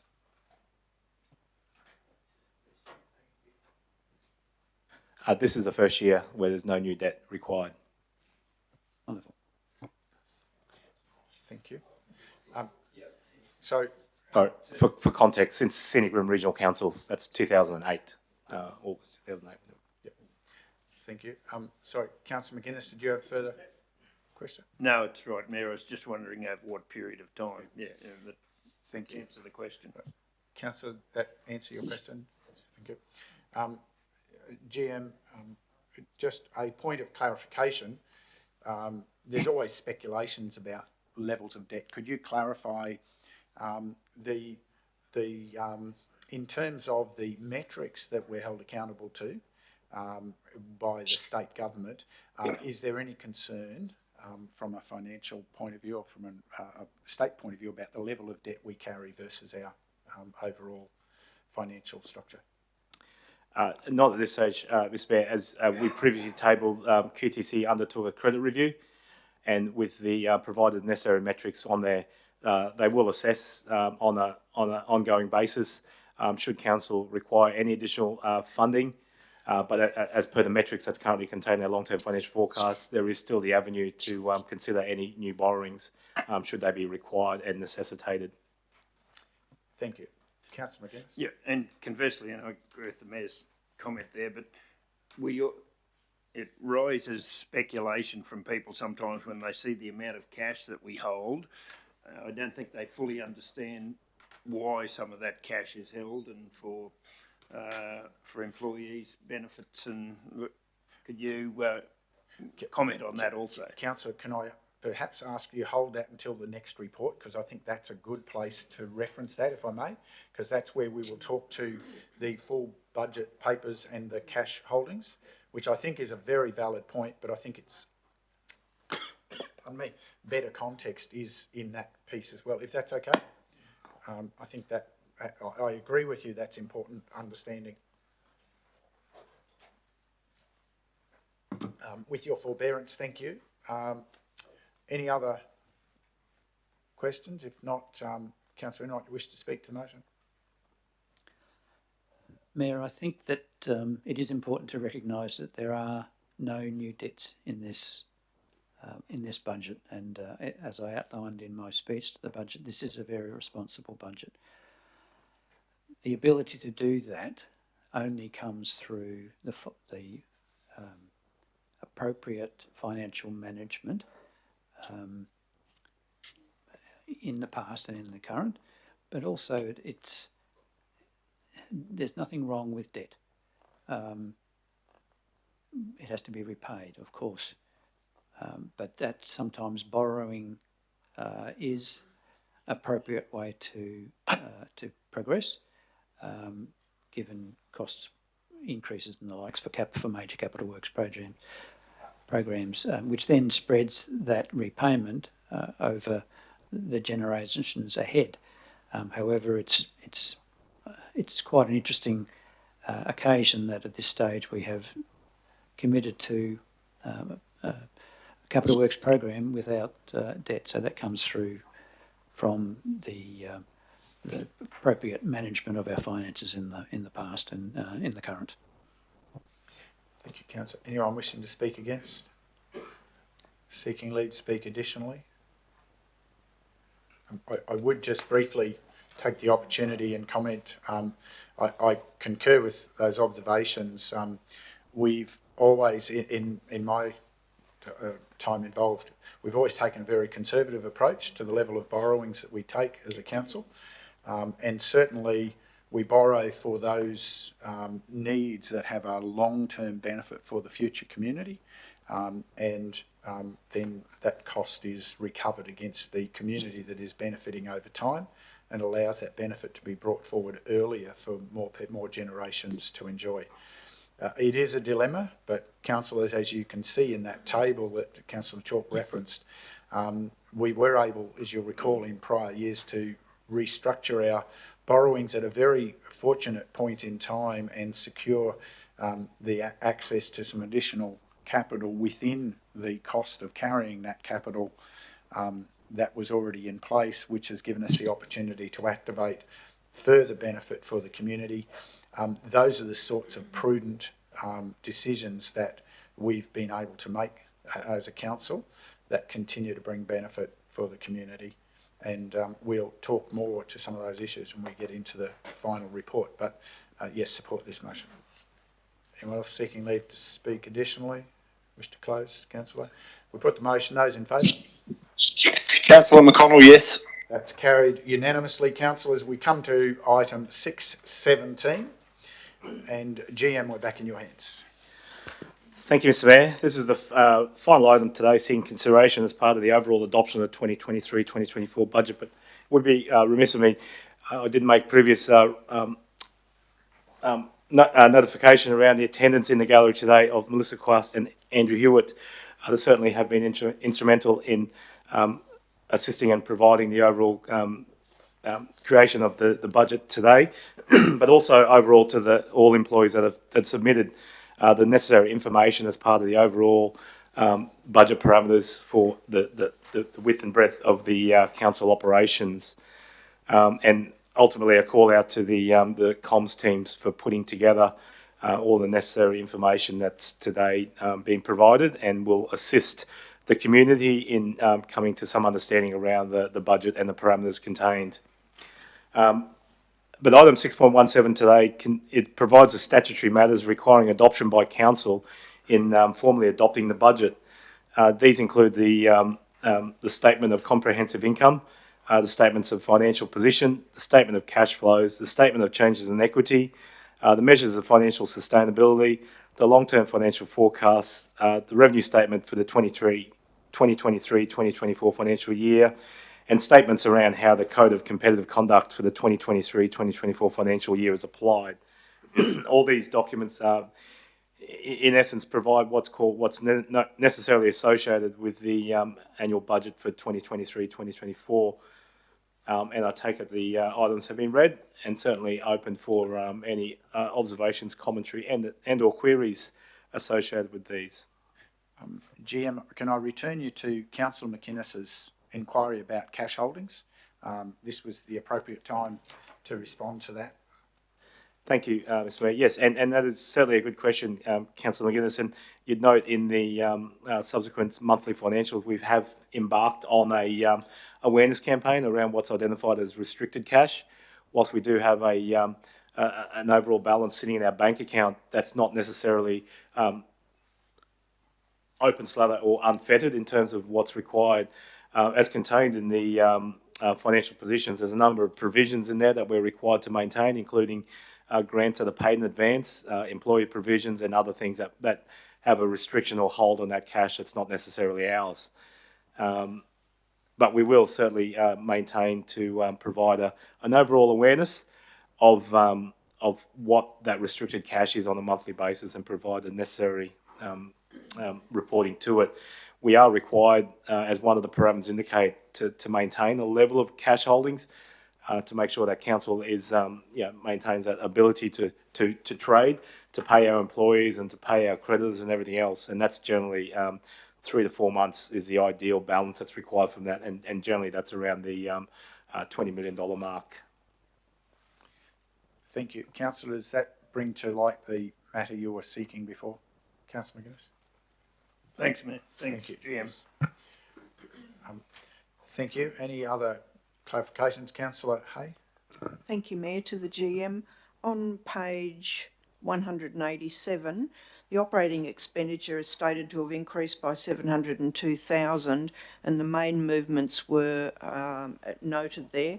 I note that one was an increase in legal expenses of $60,000. For clarity, is that as a result of one legal matter or a property acquisition or cumulative effect? On this basis, it'd be a cumulative effect on the overarching. we do set at the start of the annual year, especially in the building up planning and development area, a set budget, and obviously as a set number of matters that do come right, that there would be a subsequent requirement to review that budget at any point in time, depending. There has been occasions in the past years where it's been a reduction in the budget because of non-activity or non-related matters. But at a starting point, it's more of a forecast to see based on historic and previous precedents what could be the budget required. But certainly we'll monitor that on the quarterly budget reviews, and provide to council the necessary information to adjust to include or to reduce, to revise accordingly as required. Thank you for the clarifications. Thank you for the question, Councillor. Any further points for clarification, councillors? If not, GM, we come to the introduction of the recommendation, please. Thank you, Mr Mayor and councillors. Happy to provide the recommendation to close out the process for this year's budget 2023-2024 budget. The recommendation today is that, one, pursuant to section 205 of the Local Government Regulation 2012, council note the statement of financial operations and financial position of council in respect of the previous financial year, being the statement of estimated financial position, be received and its contents noted for the period ended 30th of June 2023. And two, pursuant to section 107A of the Local Government Act 2009 and sections 169 and 170 of the Local Government Regulation 2012, council adopt the financial statements for the financial years 2023 to 2024 and 2024 to 2025 and 2025 to 2026, being A, statement of comprehensive income, B, statement of financial position, C, statement of cash flows, D, statement of changes in equity, and E, measures of financial sustainability. 3, pursuant to sections 169 and 171 of the Local Government Regulation 2012, council adopt the long-term financial forecast 2023 to 2024 to 2032-2033 as tabled. 4, pursuant to sections 169(2) and 172 of the Local Government Regulation 2012, council adopt the revenue statement 2023-2024 as tabled. And 5, pursuant to section 47 of the Local Government Act 2009 and Chapter 3, Part 2, Division 5 of the Local Government Regulation 2012, council endorsed to apply the Code of Competitive Conduct for the 2023-2024 financial year to the following business activities: roads, building certifying, waste collection. Road business activity definitions. Roads, this business activity operates as an external competitive contractor for roads maintenance and construction. This business activity excludes nominal ownership of the road's assets. Building certifying. This business activity involves building certification services provided to external customers. It excludes regulatory aspects of the function. Waste collection. This business activity comprises all aspects of the provision and charging for refuse collection and its disposal, including management of the refuse collection contract. The estimated activity statements. 2023-2024 full cost pricing budgets for each business activity are included in the estimated activity statements, included with the budgeted financial statements. Councillors, I seek a mover. Councillor Enright, I seek a seconder. Councillor West. Any further questions? Councillor, the GM's almost caught his breath.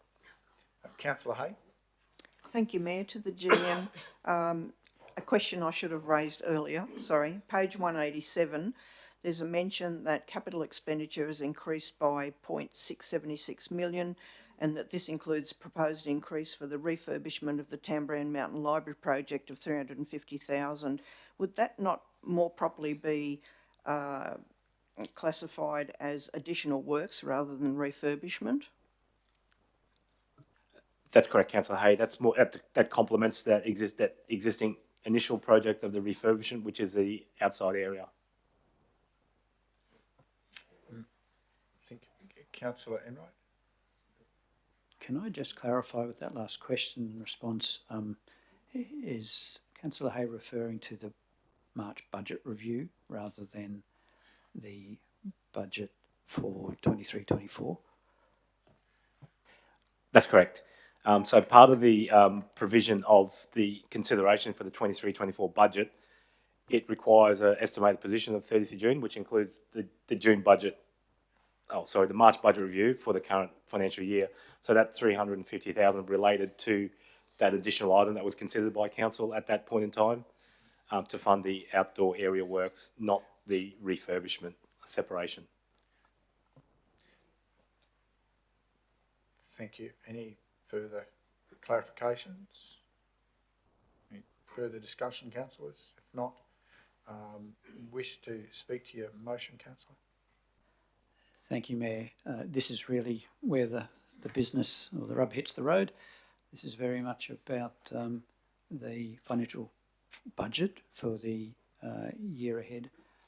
This is where we have spent a considerable amount of time through our budget discussion to arrive at this this final budget summary. I think it's important that to recognise the work that has gone into forecasting what we expect the year ahead to hold, and it is very much a forecast. I think it's been a good journey in trying to understand where we've got to, and to Councillor Hayes' point about where we're arriving at this point in time, and then what it is that we expect to happen.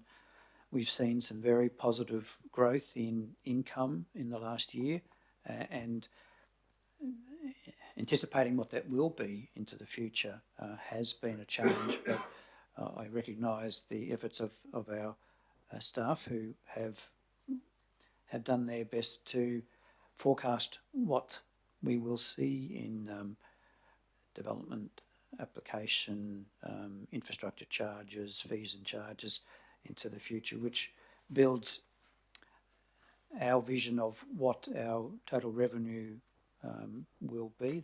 That supplements the income from our rates. It's also an unknown area of what grants that we will ultimately receive, and that's something that has changed significantly from the last year from the current year to the next year.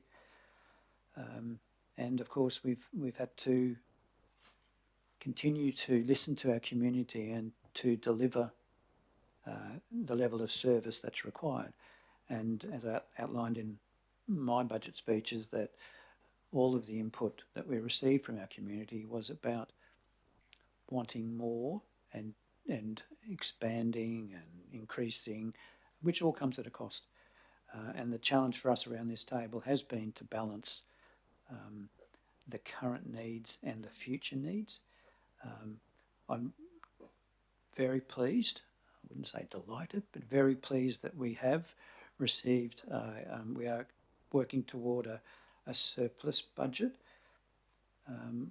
$417,000 is a very modest surplus, but it's very much about covering our costs in the operational aspect of the delivery of services of council to our community, and that we are covering our costs to deliver the current and improving services for our community. I think, as we've discussed earlier about not having additional debt, it's also important to recognise that in the budget we will reduce our debt by $4 million as a part of the process of this year in this budget. So this is a responsible budget. This is one that listens to what the community has asked for, been considered about what we can afford to deliver, and do that in a responsible way, and I fully endorse and support this budget. Thank you, Councillor. Anyone wishing to speak against? Anyone seeking leave to speak additionally? If not, we put the motion. Those in favour? Councillor McConnell, yes. Thank you, Councillor. That's unanimous. Councillors, that brings me to the close of the agenda for today, and in closing the meeting I would again endorse the comments that have been made a number of times in various ways and express great appreciation to the members of the community that participated in the consultation. The CEO and executive and all of their teams who contributed to developing the information to give confident understanding to the papers before us, and particularly to the finance team who juggled all of that with occasional variations and surprises handed back to them from this table, and brought forward a confident budget for us to understand. Thank you to everyone for your hard work, but that's actually just the first act. The really hard work now is that we get on with delivering over the ensuing year, and I look forward to sharing that journey with the capable team that we have. Thank you, everybody. Thank you to those who've listened in today and joined us digitally through the gallery. Thank you, Councillor McConnell, for joining us patiently and through the digital world, and I close the meeting at 11:12.